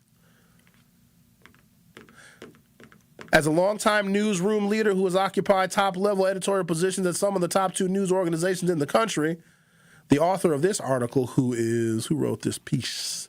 It appears in News One. What's your last name, Nicole? Nicole Childers is her name. She's actually writing this article in the first person, but I'm changing it so it sounds more relevant. Nicole says, as a long-time newsroom leader who has occupied top-level editorial positions at some of the top news organizations in America, she's experienced this kind of discrimination more times than she can count. She's had her editorial judgment questioned in ways with the level of veracity her white peers do not experience. She said she has never been accused of not shaking someone's hand before a game, but she has experienced managers dwelling on trivialities unrelated to their work and calling into question her personal ethics and professionalism. Over the past several decades, Coach Dawn Staley has emerged as a legendary figure in women's basketball who's shown she's willing to work twice as hard. The 4-time U.S. Olympic gold medal winner, 3 as a player and 1 as a head coach in 2021, played 7 seasons in the WNBA, and for most of those seasons, she simultaneously coached Temple University's women's basketball team. In 2008, Dawn Staley joined the University of South Carolina Gamecocks as head coach, and she built the program into the powerhouse it is today. During her tenure, the Gamecocks won their first national championship in 2017, followed by 2 more championship wins in 2022 and 2024, respectively. Staley's successes have earned her the unique distinction of being the only person to win the prestigious Naismith Award as both a player and a coach, twice as good indeed. What makes Arima's accusations all the more appalling is that Staley also had to be proven to be twice as kind behind the scenes. She's earned a reputation for showing compassion and care that goes beyond what could reasonably be labeled as good coaching or sportsmanship. After the Gamecocks defeated the South Carolina women's basketball team at the start of the year's March Madness tournament, she gifted the Southern University players with Louis Vuitton perfume. La-ti-da. When asked by a reporter what prompted her offering, she explained that it was a small gesture for the players after a couple of the young women complimented her and asked her what scent that she was wearing.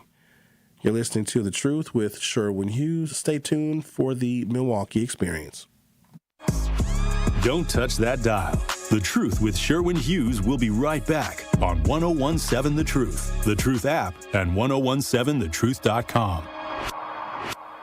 From the biggest plays on the court to the comments made in the locker room after. An in-depth recap of every Bucks game. In 6 minutes. No more, no less. Bucks in 6 on the Bucks Plus audio network. If you missed any of the game or just want to relive the biggest moments, Bucks in 6 provides game recaps every morning after. Hear the high-flying dunks from Giannis or the deep threes from Miles Turner. And catch the comments post-game about what happened on the court. Bucks in 6 on the Bucks Plus audio network. Find it now on Bucks.com/plus or on Spotify, Apple, or wherever you get your podcasts. I travel all around the world, Dr. Ken, and when I tell you, based on my experiences, This is like the number one country that cares. Like everything is about money. Yep. Everything. This is The Truth Unfiltered with Denise Thomas and Dr. Ken Harris. I've told people in the past, you have to be careful of what you complain about and what you use as a tool, because other people will take it and use it in the wrong way. Sundays starting at 7 on 620 WTMJ and Mondays at 6 on 1017 The Truth.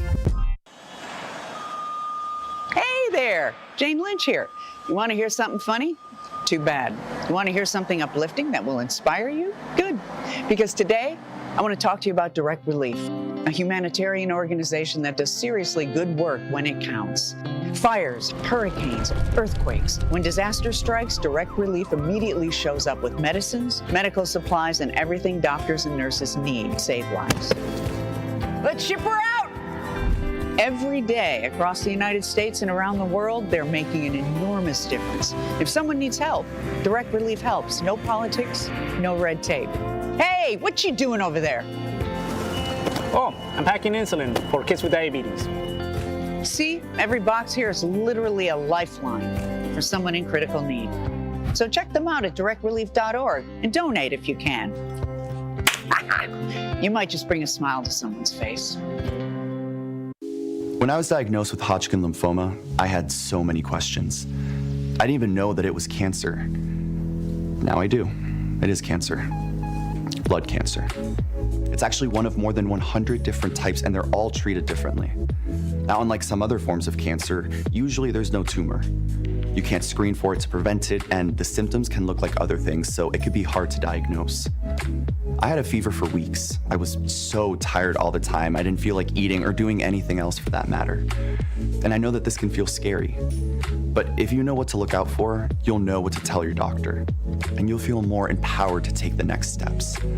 Like getting in touch with the people who know the ins and outs and can help with everything blood cancer related. Blood Cancer United. They work one-on-one with each person who reaches out to answer questions and offer resources. Blood Cancer United was there for me, and they can be there for you. Go to bloodcancerunited.org to learn more. Join the movement. Listen to the Tori Lowe Show on 1017 FM, 1510 AM WGKB Waukesha and W269DL Milwaukee, the locally owned Good Karma brand station.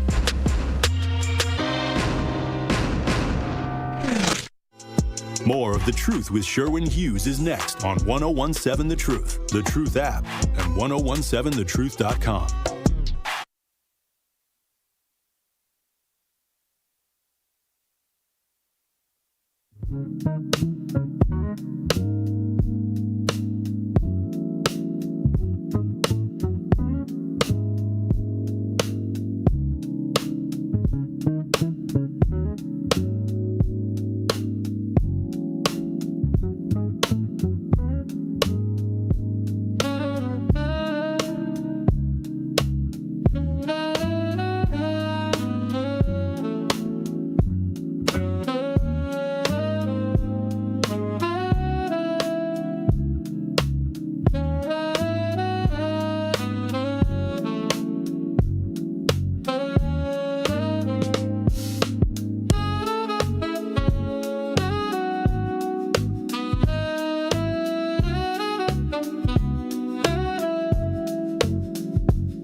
Welcome to the Milwaukee Experience. I'm glad to have Eric Shake James in the studio. Shake, I've seen you, I can't tell you how many times coming in and out of 1017 The Truth, but we never found the time to connect and hook up, and man, am I glad that we did. So first and foremost, welcome to The Truth with Sherwin Hughes. How are you, brother? Thank you, man. Thank you for having me. My pleasure. So you have, of course, Clicks on East Capitol Drive in Shorewood, and then there's another boutique called Sneaks, correct? Tell us about that one. Yes, sir. Yeah, so Sneaks is more of my elevated door. You know, they carry like, you know, elevated brands like Palm Angels, Off-White, Golden Goose, stuff like that. You have designed a new shoe, and it is an homage to Milwaukee. So has the shoe been unveiled yet, or is this something that's going to be unveiled for 414 Day? Because I know there's a lot of events planned around 414 Day, but do we... No, the shoe been unveiled already. Like, it's been on social, so it's going viral. It's everywhere, man. Like, I just was out there talking to a friend of mine from Atlanta, and he was saying people from Atlanta is requesting the shoe, and not because they from Milwaukee. They just requesting it because they love the story. They love what's behind it, is that they're putting on for the city. Tell us about the design of the shoe, because it's actually a map. Yeah. So I wanted to make sure that the city got, proper representation. Like, this is my third 414 Day shoe. The first one was a Form CL Bucks colorway, Cream City. I put bricks on the tongue. Then after that, I did one based off the Milwaukee flag that was from 1846, and then I did another one that was based off the People's flag, and that one was blue and I put the water on the tongue with the fish jumping out the water to represent Lake Michigan. So this time I want to go a little bit deeper, so I started doing my, a little more research on like the real true origins of Milwaukee, and so I wanted to make sure that everybody felt included. So on one shoe we got the north and the west side, and on the other shoe we got the south and the east side. It seems like in the last, I'd say 20 years, certainly in the last 10, Milwaukee is getting a lot of national attention. And those of us that are from here, maybe we don't understand it because we see the side of the city that's real and authentic, that's not always perfect. But do you think it's about time, or is it past due, that Milwaukee gets recognized for all that we are? I mean, not just our sports teams, but our offerings, our amenities, our diversity. Do you think it's time for that? Yeah, the Michelin people was just here, so that's huge in itself. You know what I'm saying? For us to even get that type of recognition, I just feel like, Milwaukee's a great city. I feel like we got great. I don't focus on the noise in the background. I just kind of focus on the positive things, and I just feel like this is a dope city, and we deserve it. You know what I'm saying? We deserve it. We just as cool as New York, just as cool as Chicago, cooler than LA. Like, we cooler than all those places. We just, we just got to put it out there, and the world just don't know about us. They know now, though. I'm not sure who the content creator is, but we actually have a lot of Milwaukee content creators, and they're taking photographs of the city, and they're taking them from these angles at some of our architecture here.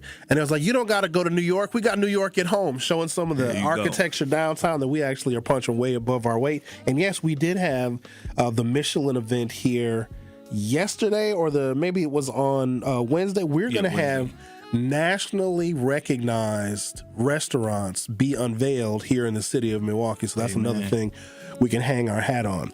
You got some pretty important partnerships, right? Let's talk about the partnership with you and Visit Milwaukee. How'd that come about? Man, that actually came about at that table right over there in the market. This is a good place to do business at the market hall. It definitely is, man. And so I dropped they had a visit convention in Detroit. And one of my friends that was in Detroit was walking around, and he was at the convention, and he saw them. And he saw they had the Milwaukee, Visit Milwaukee tag on. So he said, y'all know Shake? And they was like, who? And he said he went to my Instagram and started showing them all the community work that I'm doing in the city. And then they was like, and he's doing this in Milwaukee? And they was like, we never heard of him. So he ended up setting up a meeting between us and them, and then we talked, and I told him that's right when I dropped the last 414 Day shoes. And so I dropped those shoes. They ended up buying a ton and like gave them out to all of their VIPs. And so from there they was like, hey, we want to have a relationship with you. We want to have a partnership with you. And so I was like, okay. So they said, can you meet us at 3rd Street Market? This was right after the flag drop last year. And I said, yeah. And I said, I can meet you at 3. So we came here at 1, me and my team, Alexander, John, Sabrina, TJ, Daniel. So we sat down and we came up with a strategy of what I wanted to pitch to Visit Milwaukee. And so, but when we met with Josh, everything that I was going to pitch to him, he pitched to me. So we didn't get a chance to say nothing. And so we was like, okay. And so then that's where the shoe started at, from right there. Also, we're lucky to have the world's largest music festival. Say it again. On planet Earth. Say it again. Summerfest. I think maybe we take it for granted. We always have a complaint about the artists. It's too many of them, not enough of those. But the fact that we still have it and that Summerfest has not left, I think it's something for us to be proud of. You have a partnership with Summerfest, and if I'm not mistaken, there's a connection with the shoe to Summerfest. Let's talk about that. Yeah, so with the shoe, so with the Summerfest situation, so Visit Milwaukee ended up bringing Summerfest into this, and it was a home run. So when I spoke to Jared and Sarah over there at Summerfest, they wanted to be a part of this. And so what we did, which was super unique, is that each shoe comes with an NFC tag, and you'll be able to scan that tag, and that tag will get you a free ticket to Summerfest. So for any weekend that you want to go, it'll get you a free ticket. So, and not only is it a shoe, and not only is it a ticket, but then also, if there's other things happening on the Summerfest grounds, you'll be able to get first access. If I'm doing another shoe, you'll be able to get first access. If Visit got another Michelin event, you'll be able to get first access. So this is like something, this is not a shoe that you just buy, scan the ticket, and throw the NFC tag away. You need to keep it because it's going to unlock other things for you as well. And it's going to live on forever. So this is not something that's going to go away, in 6 weeks or whatever. So yeah, make sure y'all hold on to that. An interactive shoe with an NFC tag embedded in the shoe. Do you have the shoe? Yes, sir. Yes, sir. I come to find out that box of shoes is not for me, but I would like to see it. I also want to ask you about Milwaukee is getting something else coming up this fall, and I know you're going to be involved. I know I plan on being involved. The Black Travel Summit, and I've been talking about it incessantly. Oh, look at that. I think I can see my house. You got the different neighborhoods listed. Yes. You got Harambe and River West and Downer Woods, the Upper East Side, Lake Park. You've got Timmerman, Airport, Timmerman. This is actually really, really dope. So embedded in this, is this it? There you go. You go. So this is where the digital NFC is embedded. This is really, I'm assuming this shoe is $37,000. Nah. $140 with a free Summerfest ticket. Look at that. Xavier, make sure you get a shot of the shoe. This is not for me though, because we're zoomed in. All right, perfect. So when I found out that the Black Travel Summit was in Brazil last year, because I'm not an international traveler, Sheikh, but I plan on being one day. One day I'll do it. But I know as Black folks, we're not always safe everywhere, and if there's a group or an organization of trusted content creators that travel and they document their experiences in some of these international destinations, it's very, very helpful, because I know a lot of us do have a wanderlust and we want to travel to other places and spaces. So they were in Brazil last year, and I've always had these grand dreams of going to Brazil and maybe going to Rio and probably never coming back because I met a woman on the beach, but that's neither here nor there. The Black Travel Summit is coming to Milwaukee, Wisconsin this fall, where you have content creators that are from all over the country. They're going to be filming, recording, and documenting and traveling throughout Milwaukee and going to restaurants and nightlife. Huge opportunity for us. Are you having any involvement with the Black Travel Summit? Not at the present moment, but it is a couple things that we're discussing right now. So yeah, stay tuned on that. I would love for you to be involved, because here's what my concern is. Milwaukee is a very interesting place. I'd imagine most people don't know much about our town. They don't. We travel and people say, oh, there's Black people in Milwaukee. I'm like, First of all, there's a lot of us. Sometimes there's too many of us. So you're confused, or they're not informed about our culture. But if we bring this Black Travel Summit to what still is one of the most segregated cities in the country, I guess, how do we tell that story where it shines a light on who we are, what we do, our entrepreneurs, all the things that we create? Because we got a huge Black creative class in the city of Milwaukee, but at the same time, we're dealing with other big city issues. So I guess, what would you say to someone who never been to Milwaukee before, Sheikh, and they want to experience all that we have from a Black cultural perspective? I guess, what would you recommend? What places and neighborhoods would you suggest they start in if you wanted to showcase the best of what Milwaukee has to offer? Oh man, that is a great question. Well, they're obviously going to your boutiques. Yeah. I mean, I would like to see them, move around the city and where we shopping at, to see where we spending money at. I mean, all of, the great food locations that we have here, Upper Yard, Carnivore, we got some really, really, really top tier restaurants here. Yeah, I would just like to see them get out in the culture, mingle with the actual people that actually live here, and just get a real chance to experience Milwaukee. When I was talking to the director of Michelin when he was here, me and him got to hang out and formed a really good friendship, man. And I told him, I said, hey, man, before you leave, I know you got that Michelin palate, but you need to try some cheese curds, man, before you leave. You need to try things like that we are kind of like known for. Like I said, so, man, make sure you get you some cheese curds before you leave. The thing about the Michelin, that whole like system, is they rate the absolute top tier best restaurants in the country, city by city. It's a real fascinating history because Michelin, which is the car tires that you may be familiar with, and they're like, wait a minute, if we can showcase restaurants all over the country, people will drive and make those restaurants destinations. And when they drive to different destinations, they're going to be using our tires. So it's this very interesting history, but we're going to have, they haven't unveiled them yet, but probably more than one Michelin-rated, nationally rated restaurants here in the city of Milwaukee, which just goes to show that we punch above our weight. This is the Milwaukee Experience, and today we featured my homeboy, Eric Shake James. How is D doing?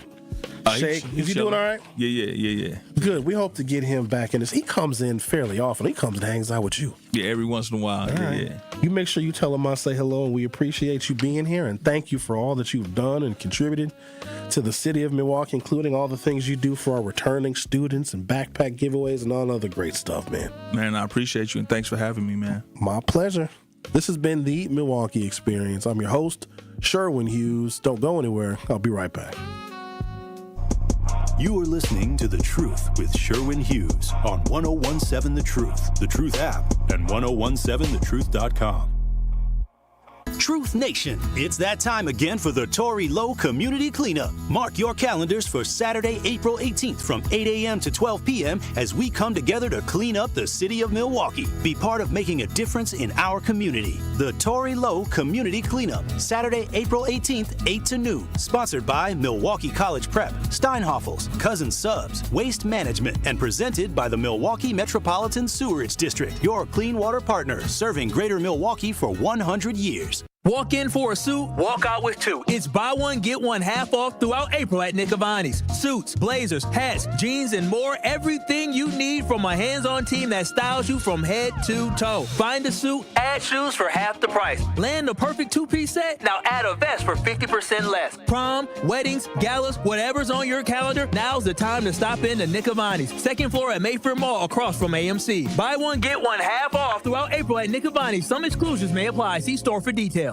The baked potato just became the main event. At Loaded Spud, we take comfort food and turn it into something bold. Fresh baked potatoes piled high with creative toppings like buffalo chicken, steak and cheese, and classic loaded favorites, all made fresh and built to satisfy. Big flavor, generous portions, no shortcuts. It's fast, affordable, and proudly local. Loaded Spud, Milwaukee's most unexpected comfort food. Stop in today at 789 North Water Street or visit online at www.letsgetloaded.online. Prizes, exclusive experiences, even cash money. You want it? We've got it. Find a list of all contests and official rules by visiting truthcontests.com. That's truthcontests.com. Happy kids heal faster, and that's why Starlight is dedicated to improving the mental well-being of sick kids across the U.S. Learn how at starlight.org. Gruber Law Offices, a proud partner of your Milwaukee Brewers. More of The Truth with Sherwin Hughes is next on 1017 The Truth app, and 1017thetruth.com.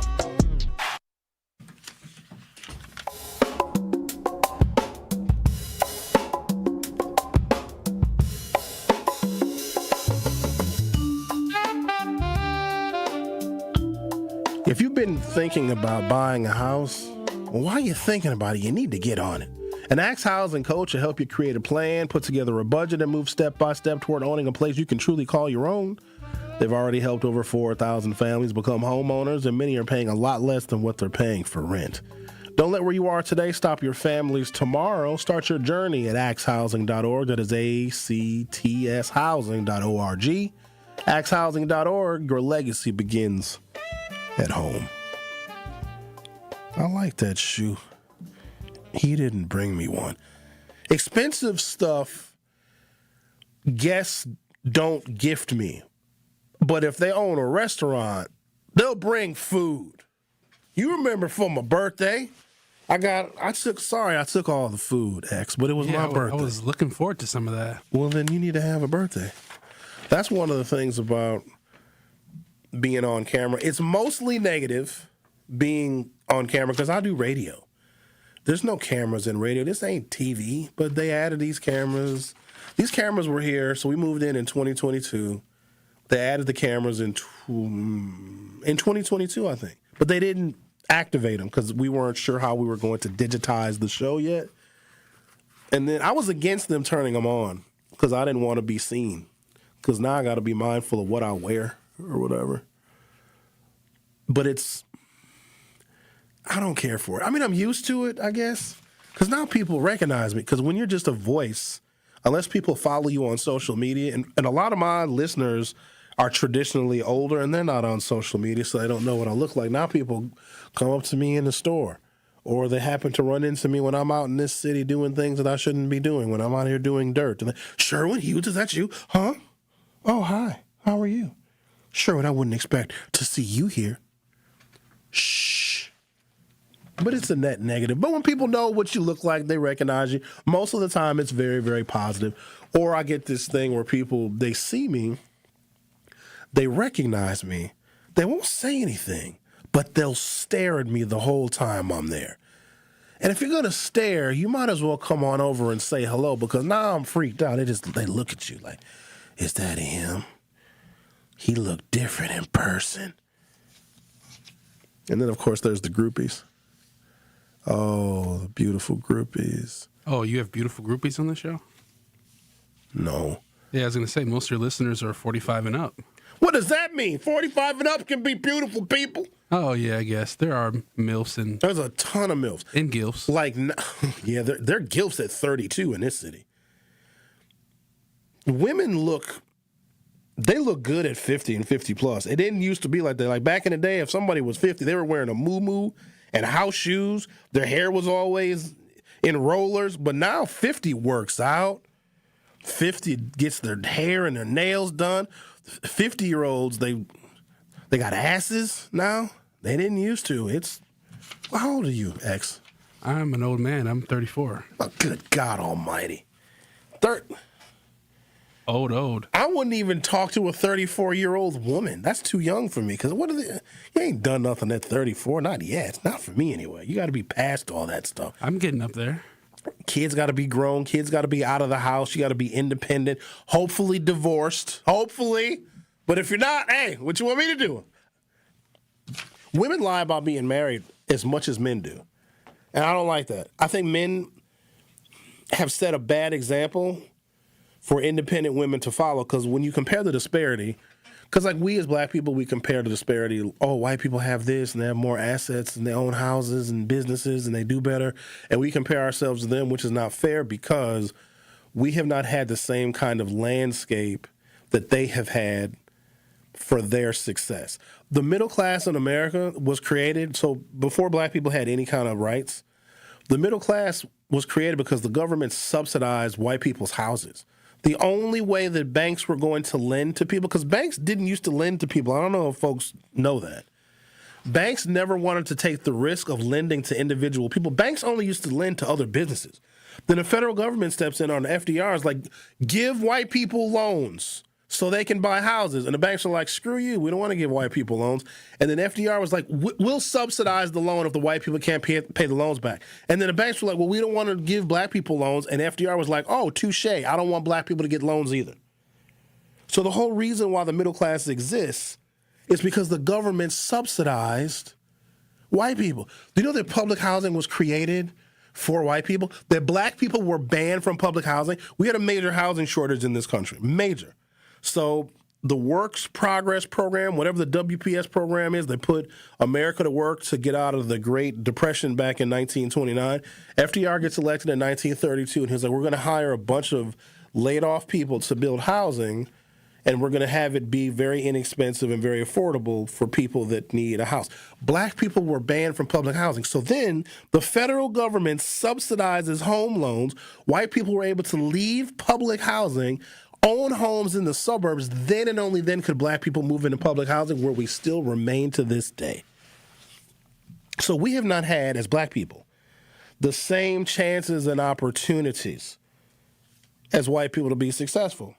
So if women are seeing, feeling, and understanding the disparities that they have between men, I think sometimes men are the worst examples, especially when it comes to dating and relationships. And I am seeing women more and more and more emulate some of the poisonous patterns of men in their dating. I've seen it. I know you have. If a man is unfaithful, he's a dog. If a woman is unfaithful, she deserves to be happy. Well, what did the man do to make her have to cheat? You know she didn't want to. Yes, she did. Women will cheat because they're bored. Men will cheat because she doesn't touch him, love him, show him any kind of kindness or affection. He's unloading the dishwasher wrong. Why does she have to tell him to take out the garbage? He should already know. Why is he not doing things for her? Why does she have to tell him how she's feeling? He should already know. She gets tired of that. She gets tired of her man not being a psychic. He provides her an entire life. He's got to work a lot. Maybe he has to work on weekends. But she's got a whole life where working for her in some cases might be optional. He's working very, very hard. He's basically putting all of his money toward the betterment of the family, and then she will leave him because why? You work too much. You're not around for me. It's the wildest thing I've ever seen. And when she is unfaithful, she's got a whole community of women that will support her. Rarely do I see women shaming other women for being unfaithful. I was out recently. I might as well tell you. I went to Electric Lime. Electric Lime it's an unusual kind of place. It's like a Mexican restaurant with a techno DJ. It's to me, the only music I want to hear when I go to a Mexican restaurant is mariachi. And I want very few people to speak English. In fact, the only English that I want them to know is the menu. So I go to Electric Lime, and there was so I went with a friend, and then we saw another mutual friend there. And we're talking to him, and then he was with this group of 3 really, really fun women. They're all hanging out. I was like, oh, this is great. And I got introduced. One of the women I already knew. Met her a couple weekends before, just kind of randomly. And I met these other 2, and they're just fun, and they're flirty. Like, oh, Sherwin, we got to all hang out sometime. I'm like, oh, yeah, I'm down to kick it. I'm down to clown. And then they're all really fun, and we're all going to hang out again. I met 2 of those women for the first time. One I met essentially in passing a couple of weeks prior to. So the women leave. They go to another bar. They went to Brady Street, I think. And then we're talking, me and my friend that I came to Electric Lime with are talking to our other guy. He was like, he was like, there's 6 kids and 3 husbands between those women. And these women were flirting like they were 100% single. And they weren't wearing wedding rings. Ladies, when did you stop taking your wedding rings off? That's usually a man thing. I think we're facing the wrath. I told you my theory. We all died during COVID, and we are in hell right now. You know, recent events, I kind of believe you. Let's talk to someone that can clarify things for us when we're confused. Hi, Al. How are you? Oh, I'm doing wonderful. First thing I want to say is I think a lot of times when men cheat, when y'all cheat, y'all be kind of messy with it. Yes. See, some women don't care if you don't cheat. Some women don't care if you cheat. True. Just make sure you take care of home. You know what I mean? Just make sure all the bills is paid. She said. But see, some of y'all cheating, y'all not doing that. She probably wants you to cheat because she don't want to touch you anyway, because you might be hitting them. You might not be hitting them spots, and you might be finishing too early, you know. And then on the other hand, when the woman cheats, she's more discreet. She keeps the same routine, you know. So, when I talk to women and women say, well, I cheated on my husband, I say, well, Just make sure you keep the same routine.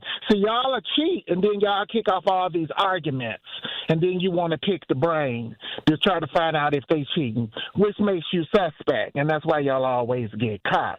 See, if you're going to cheat, you're going to have to do it the right way, which means whatever you do in that house, you make sure you do that when you get home from the bar. Don't get to the point where you don't want to touch her. She's sitting here hot, moist, and wet. Now you kicking off all these arguments. So now you putting all your detriments on her, making her feel bad. You just got to keep the same routine. Y'all not keeping the same routine.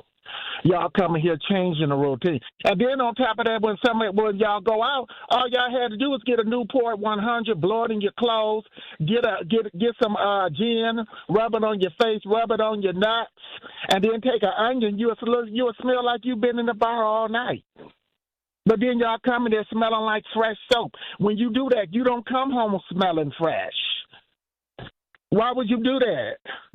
Because now she thinks you didn't prepare yourself. When a woman cheats, she's not going to come home, smelling and all that. She wants you to knock that out because it's only going to take a couple of minutes, and if she uses her mouth, you're going to be asleep anyway. But y'all don't know how to finesse the situation. And if y'all use terms and conditions, y'all can have a happy household. Al, I have a question. Be good. What's up? When you talk about finishing too quickly, how quick is too quick, and how long, from a man's perspective, how long should he last? Because I have a question about that.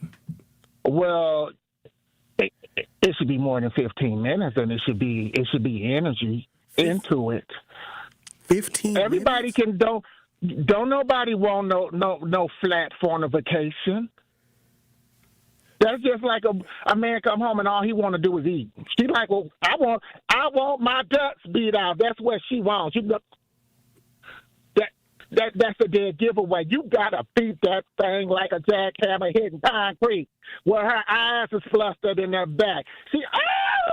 And her nails going all in your back, and the sheets is wet. You gotta keep the same routine. I have a couple of friends who married. Can I and I tell them, I say, yes. What does it mean when a woman says she's a wild card? Well, she's a wild card. She has no limitations. So if she's a wild card, you be a wild card with her. So prime example, she's watching TV. Take that wine and act like you spilled it and pour it all down there, and you get them lips off. And then you take that member you got and stick it in the wine glass and say, here, come clean me up, baby. And she'll say, okay, Big Daddy. You like that, Big Daddy? You say it again. Yeah, Big Daddy. All right, I'll take that. Yeah, Big Daddy. So, you got to use your imagination. The moral of the story is y'all messy and you're not keeping the routine. And if there's no energy, it's going to be chaos in the household. Like I told this one person, just touch me every 2 weeks and I'm good. I don't care who you cheat with. Because we have an understanding. And depending on where we at, you could bring them to the bed too, because I'm a team player and a congratulator. And everybody's going to be feeling flustered and flushed and rough. And then we're going to take a break and go back again. Thank you. Have a good day, y'all. You too. And get that buzz ball and throw it in the freezer. It's Friday. Bye-bye. Bye-bye. I want you to know that you did that last part. I only had a question about how long, and he said 15 minutes. That's a long time. That's a whole radio segment. I can't. 15 minutes? 15 minutes is not that long. Yeah, it is. It goes by fast. No, it doesn't. 15? What are you pumping? You know how far I can go? 15 minutes of cardio. I'm a half mile down the road now. That's see, if you're not that good at cardio, you gotta. I don't want to talk. I don't want to get too explicit on the radio. You're still a young buck. I have nothing to prove. Well, I don't have anything to prove either. But what you get is what you get, and that's all you got. That's what do you want from me? Go get a young man then. Go get a young. I don't. But sure. Maybe I can tell you about a few tricks. No. I've already done them. I don't. Oh.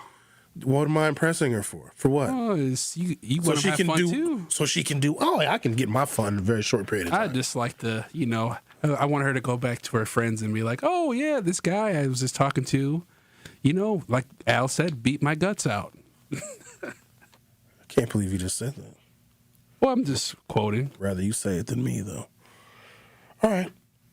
I'm going to take a commercial break. What's happened? We were talking about black women. It's been a crazy day. Black women leaving the workforce, and then Al said, "Put your member in a wine glass." It might spill. It might. You know, Al always comes up with great. I'm starting to take notes, and I would like to thank him for his guidance on the wild card women.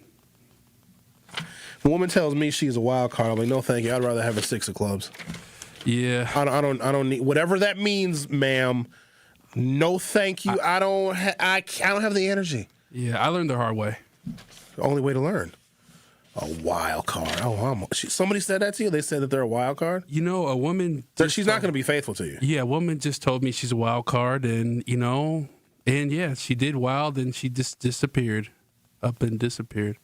And I don't want a joker. If I'm playing spades, I want a joker. I want the big joker and the little joker, but I don't need no wild card in a person.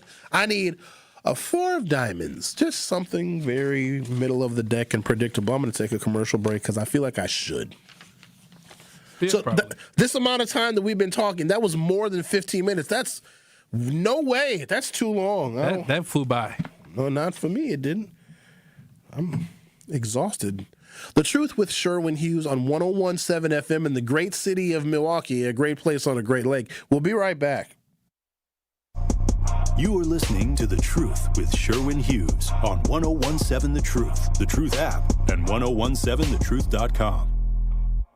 Put Brewers weekends back on your schedule when the Crew take on the Nationals April 10th through the 12th. Collect a new Mish trading card bobblehead for the first 25,000 fans on Saturday the 11th, courtesy of Toyota. Then reserve Sunday for a full day of family fun. Kids can run the bases, get autographs, and the first 5,000 kids get a Brewers wiffle ball set, courtesy of Joy. Plus, it's a kids cheer free Sunday. Grab your seat at brewers.com/tickets. Good Karma Brands is proud to be an equal opportunity employer, providing equal employment, development, and advancement opportunities to all teammates and applicants. To learn more about careers with us, please send an email to talentacquisition@goodkarmabrands.com. That's talentacquisition@goodkarmabrands.com. Tap into the best power hour in radio in Milwaukee. So altogether, you're looking at $1,780 for your mortgage and for your property taxes in a year. And that's before you have to deal with, obviously, your water bill and electric bill. That's a steep price that people have to pay. And based off those numbers I just ran, to afford a home like that, you got to make $65,000 a year. But the problem is, here in Milwaukee, the median household income is only $54,234. That's out of whack. So again, I am all about affordability. I'm all about people getting homes. But what we have to understand is that until homes are more affordable, you can have a supply and demand problem. But the problem that we have here in the city of Milwaukee is that these prices, when people are listing these houses, they're listing them for prices that people really can't afford. And even if you do get the house and you're paying that, you're living paycheck to paycheck. Home ownership is not about living paycheck to paycheck. Home ownership is about finding something that fits within your budget and building equity for the future. Catch Truth to Power with Kyle Wallace every weekday from noon to 1 p.m. on 101.7 The Truth and The Truth app. Teachers are dynamic leaders, shaping a new generation. They bring a variety of perspectives from diverse backgrounds, innovating how they teach to prepare students for our fast-changing world. Achieving this takes skill and expertise. They're tireless explorers, creatively discovering a universe of solutions, telling stories, experimenting, inspiring, mentoring, connecting cultures, and connecting with each other. Leading by example. Experience the unique joy of helping students thrive. Teaching is a journey that shapes lives. Are you ready to begin? Explore teaching at teach.org, a campaign supported by the U.S. Department of Education, Teach.org, and 1 million teachers of color. The Truth with Sherwin Hughes returns after this on 1017 The Truth, The Truth app, and 1017thetruth.com. Come on in for Free Cone Day. That's right, a tradition since 1978. Ben & Jerry's will be handing out a free scoop of ice cream from noon until 8 p.m. on Tuesday, April 14th for 414 Day. You can upgrade to a waffle cone for only $2, and all proceeds go to Winston's Wishes. Located at 203 North Broadway in the 3rd Ward. That's 203 North Broadway in the 3rd Ward. Hope to see you on 414 Day at Ben & Jerry's. Hey, X, can you come in here for a second? I gotta show you something. Come on, I need to come in here. Come on in here real quick. Come in to the studio. Yeah, come on in. I gotta show you something. Come on in. Just for a second, I gotta show you something.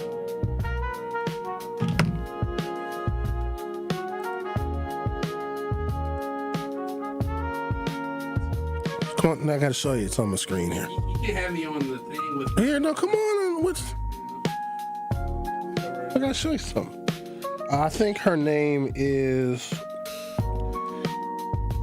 Lady B. Says, Sherwin, we want to see how X looks. LOL. Oh. So now they can't see me. Man, get out of here. Lady B, I tried. He's very tall. How tall are you? 6'12"? 6'3". So I tried, Lady B. He over here trying to hide.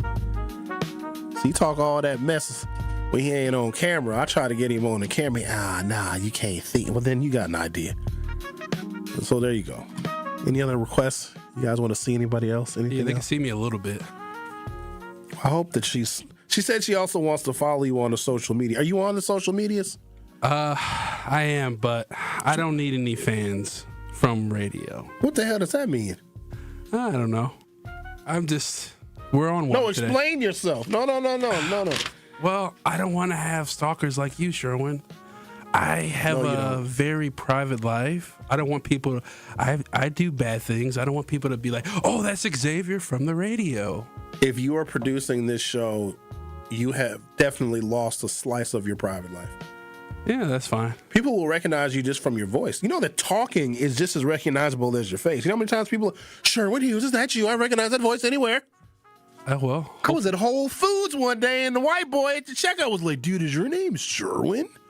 Well, hopefully there's some nice looking ladies out there that like my voice and, we can go from there. Go on. It ain't just going to be ladies. So you just saw earlier a dude blew somebody a kiss. He was blowing a kiss at Zech, not me. There was a man that was here in the market hall that was looking through the window that blew a kiss into the producer studio where there's two men. So it's going to be some of that. I can't, that's why I'm hiding my identity. What if a man hits on you? What? You got a problem with that? If a man hits on me? Yeah, be flattered. Gays usually got good taste. Yeah, I guess. I don't know. Let me tell you about the gays. Max, it doesn't matter if a man hits on you. What's playing? I have no idea. Did you hear that? I think it was the computer.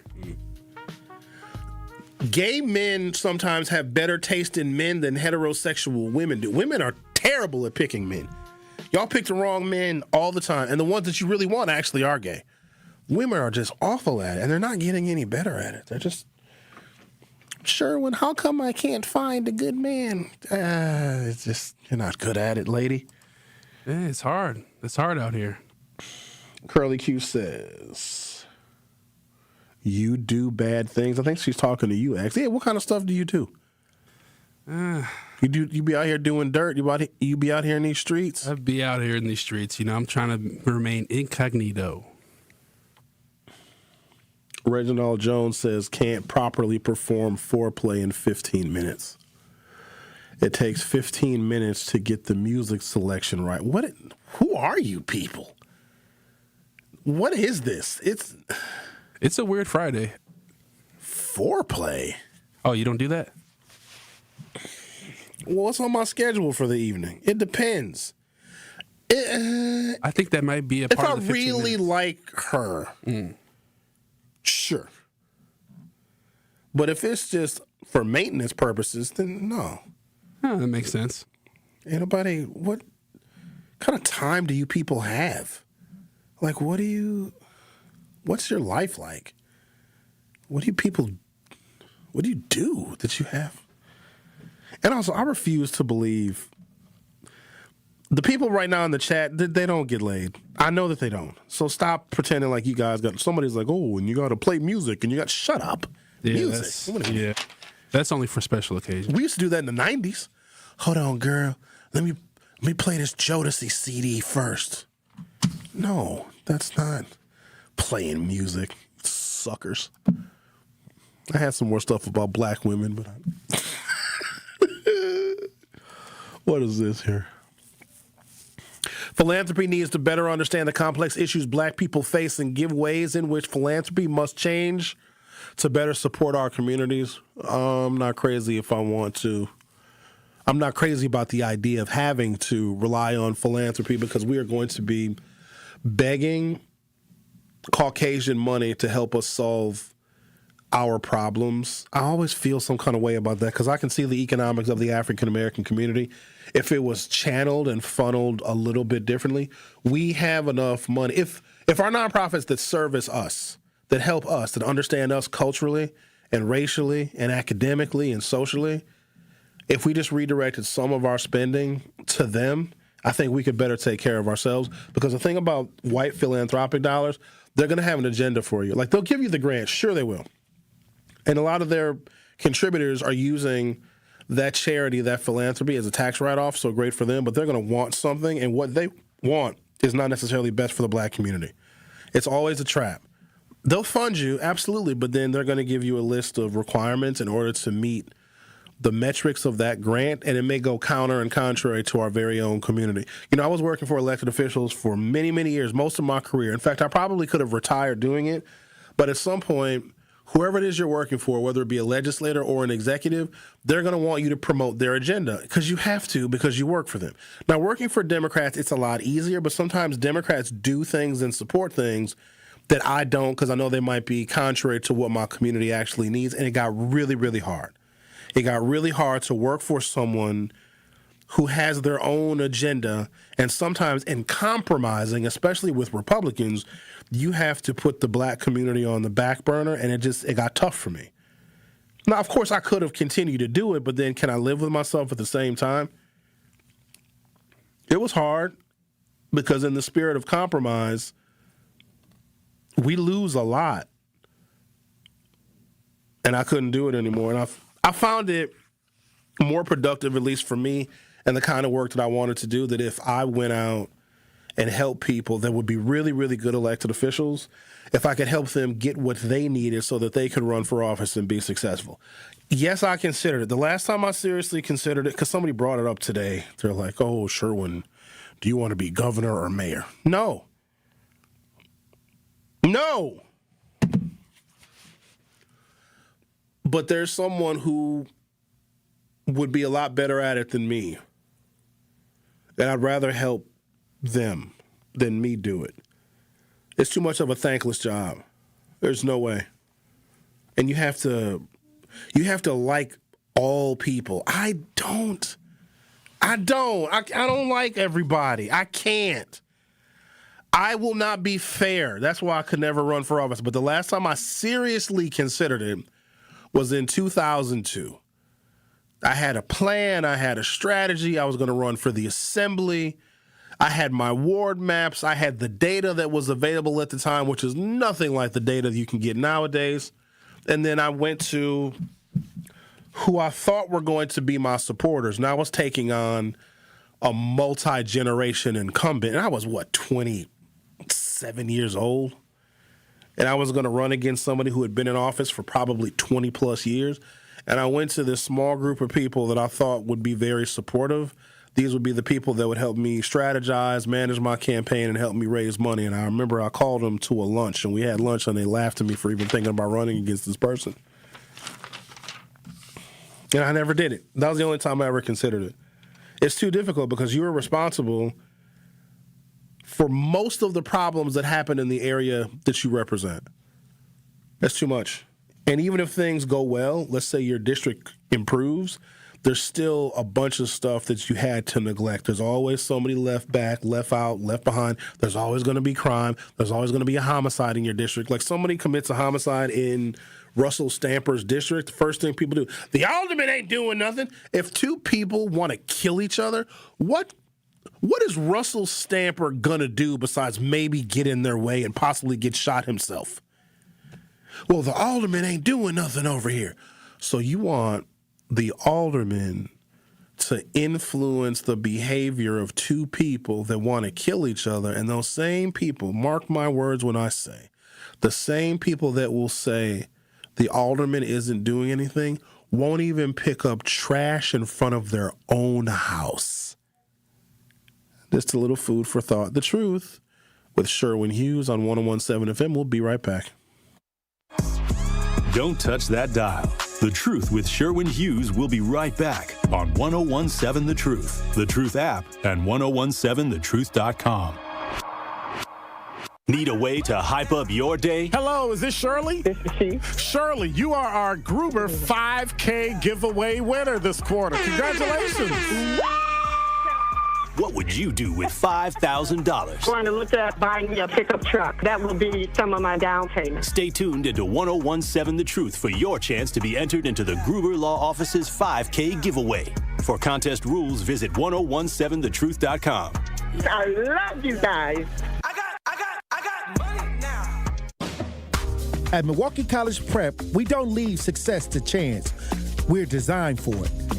With strong support, high expectations, and a team committed to excellence, our educators turn belief into outcomes every day. If you believe every child deserves an excellent education, join Milwaukee College Prep. Apply today. Visit mkeprep.com/jobs. When you work smart, incredible things can happen. By joining Smart 18, the union for Wisconsin sheet metal workers, you'll open the door to a brighter future. You'll learn and earn more. Enjoy awesome benefits across the board. Build a great career and feel empowered and supported every step of the way. The smartest career decision you'll ever make starts with Smart 18. Find out more today at smart18info.com. You're a hard worker. Provide for your family and help out in your community. You've been there for so many others. But when life challenges you, when rising costs, unexpected repairs, medical bills, or simply a rough stretch make it hard to keep up on a limited or low income, you're not alone. Your local Wisconsin energy and emergency assistance providers are here for you, working together to keep you safely in your home and your heat and power on. If you're struggling with high utility bills, facing a disconnect notice, or dealing with a furnace emergency and your limited or low income isn't enough, support is available. Visit www.heat.help or call 1-800-506-5596 to apply for a hand up. More of The Truth with Sherwin Hughes is next on 1017 The Truth, The Truth app, and 1017thetruth.com.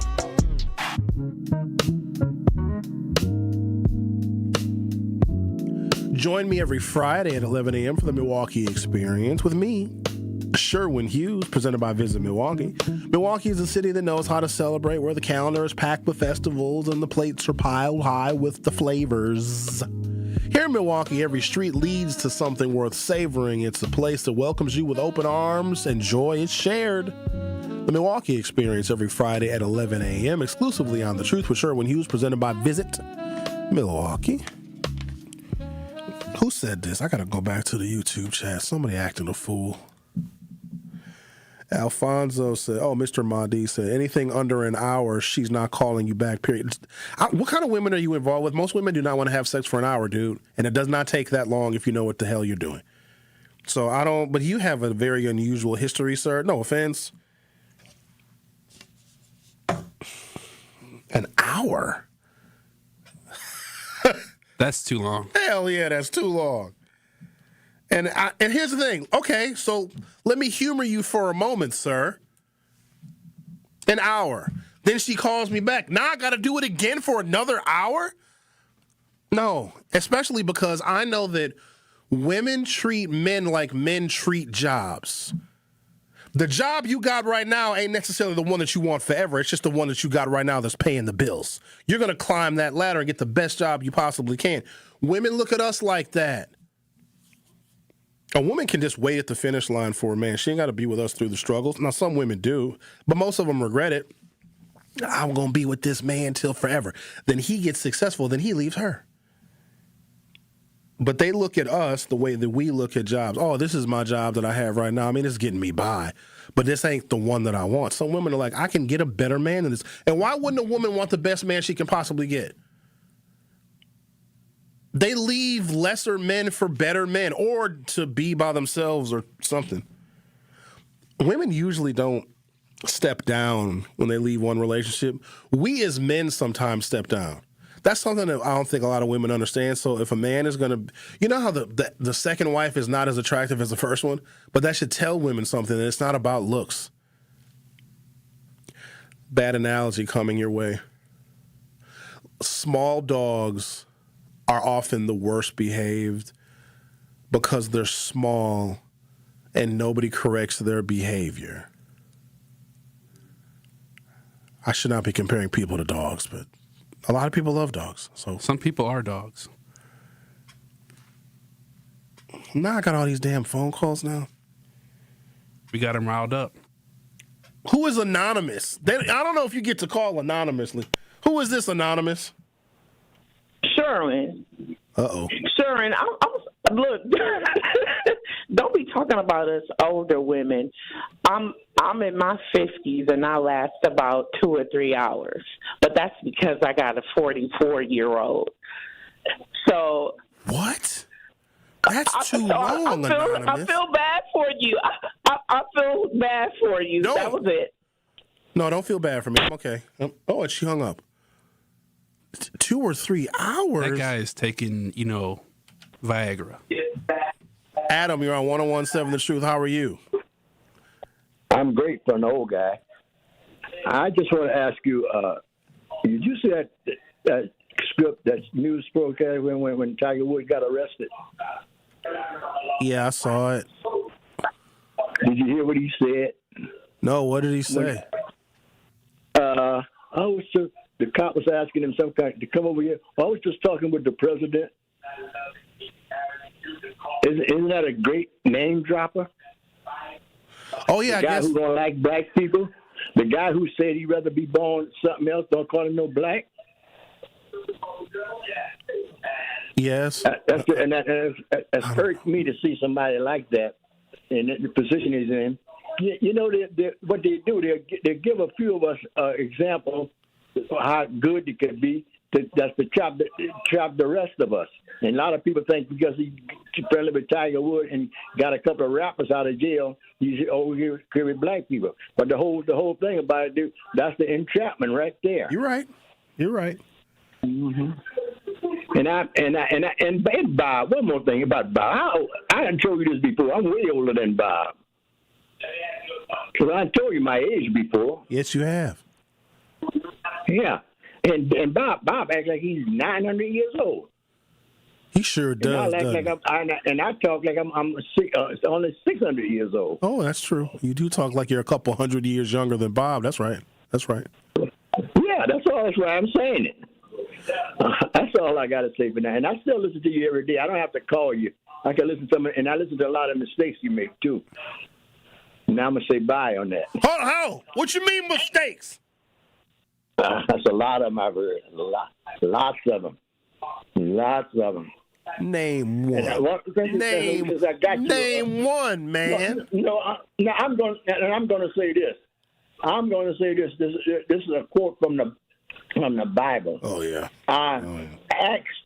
Now, I'm not going to quote it. I'm going to just tell you what to read. Acts 2:38. Read that, and it'll tell you about everything you need to know about the Bible. Because all these false preachers, these falsehoods got going on around here, and they don't do it the way Acts 2:30. And that's just one. as one verse, Acts 2:38. All right. And that's all you need to know. That's all I need to know. All right, thank you, Adam. Bye-bye. Okay, then. He said all you need to know about what chapter? What Genesis, Revelation, Luke, John, Paul, Mary, Ronnie, Robbie, Ricky, and Mike? Thank you guys for listening. Have a great weekend. In 1987, the Bucks took on the world and changed basketball forever. At stake, basketball supremacy in the United States. Bucks versus the World, narrated by Charlie Behrens, is the new season of Behind the Bucks podcast, presented by Gallagher, your trusted insurance broker and HR and benefits consultant. It's the untold story of the 1987 McDonald's Open, when the Bucks became the first NBA team to face the Soviet Union. Listen now on Bucks.com/plus, the Bucks app, the ESPN Wisconsin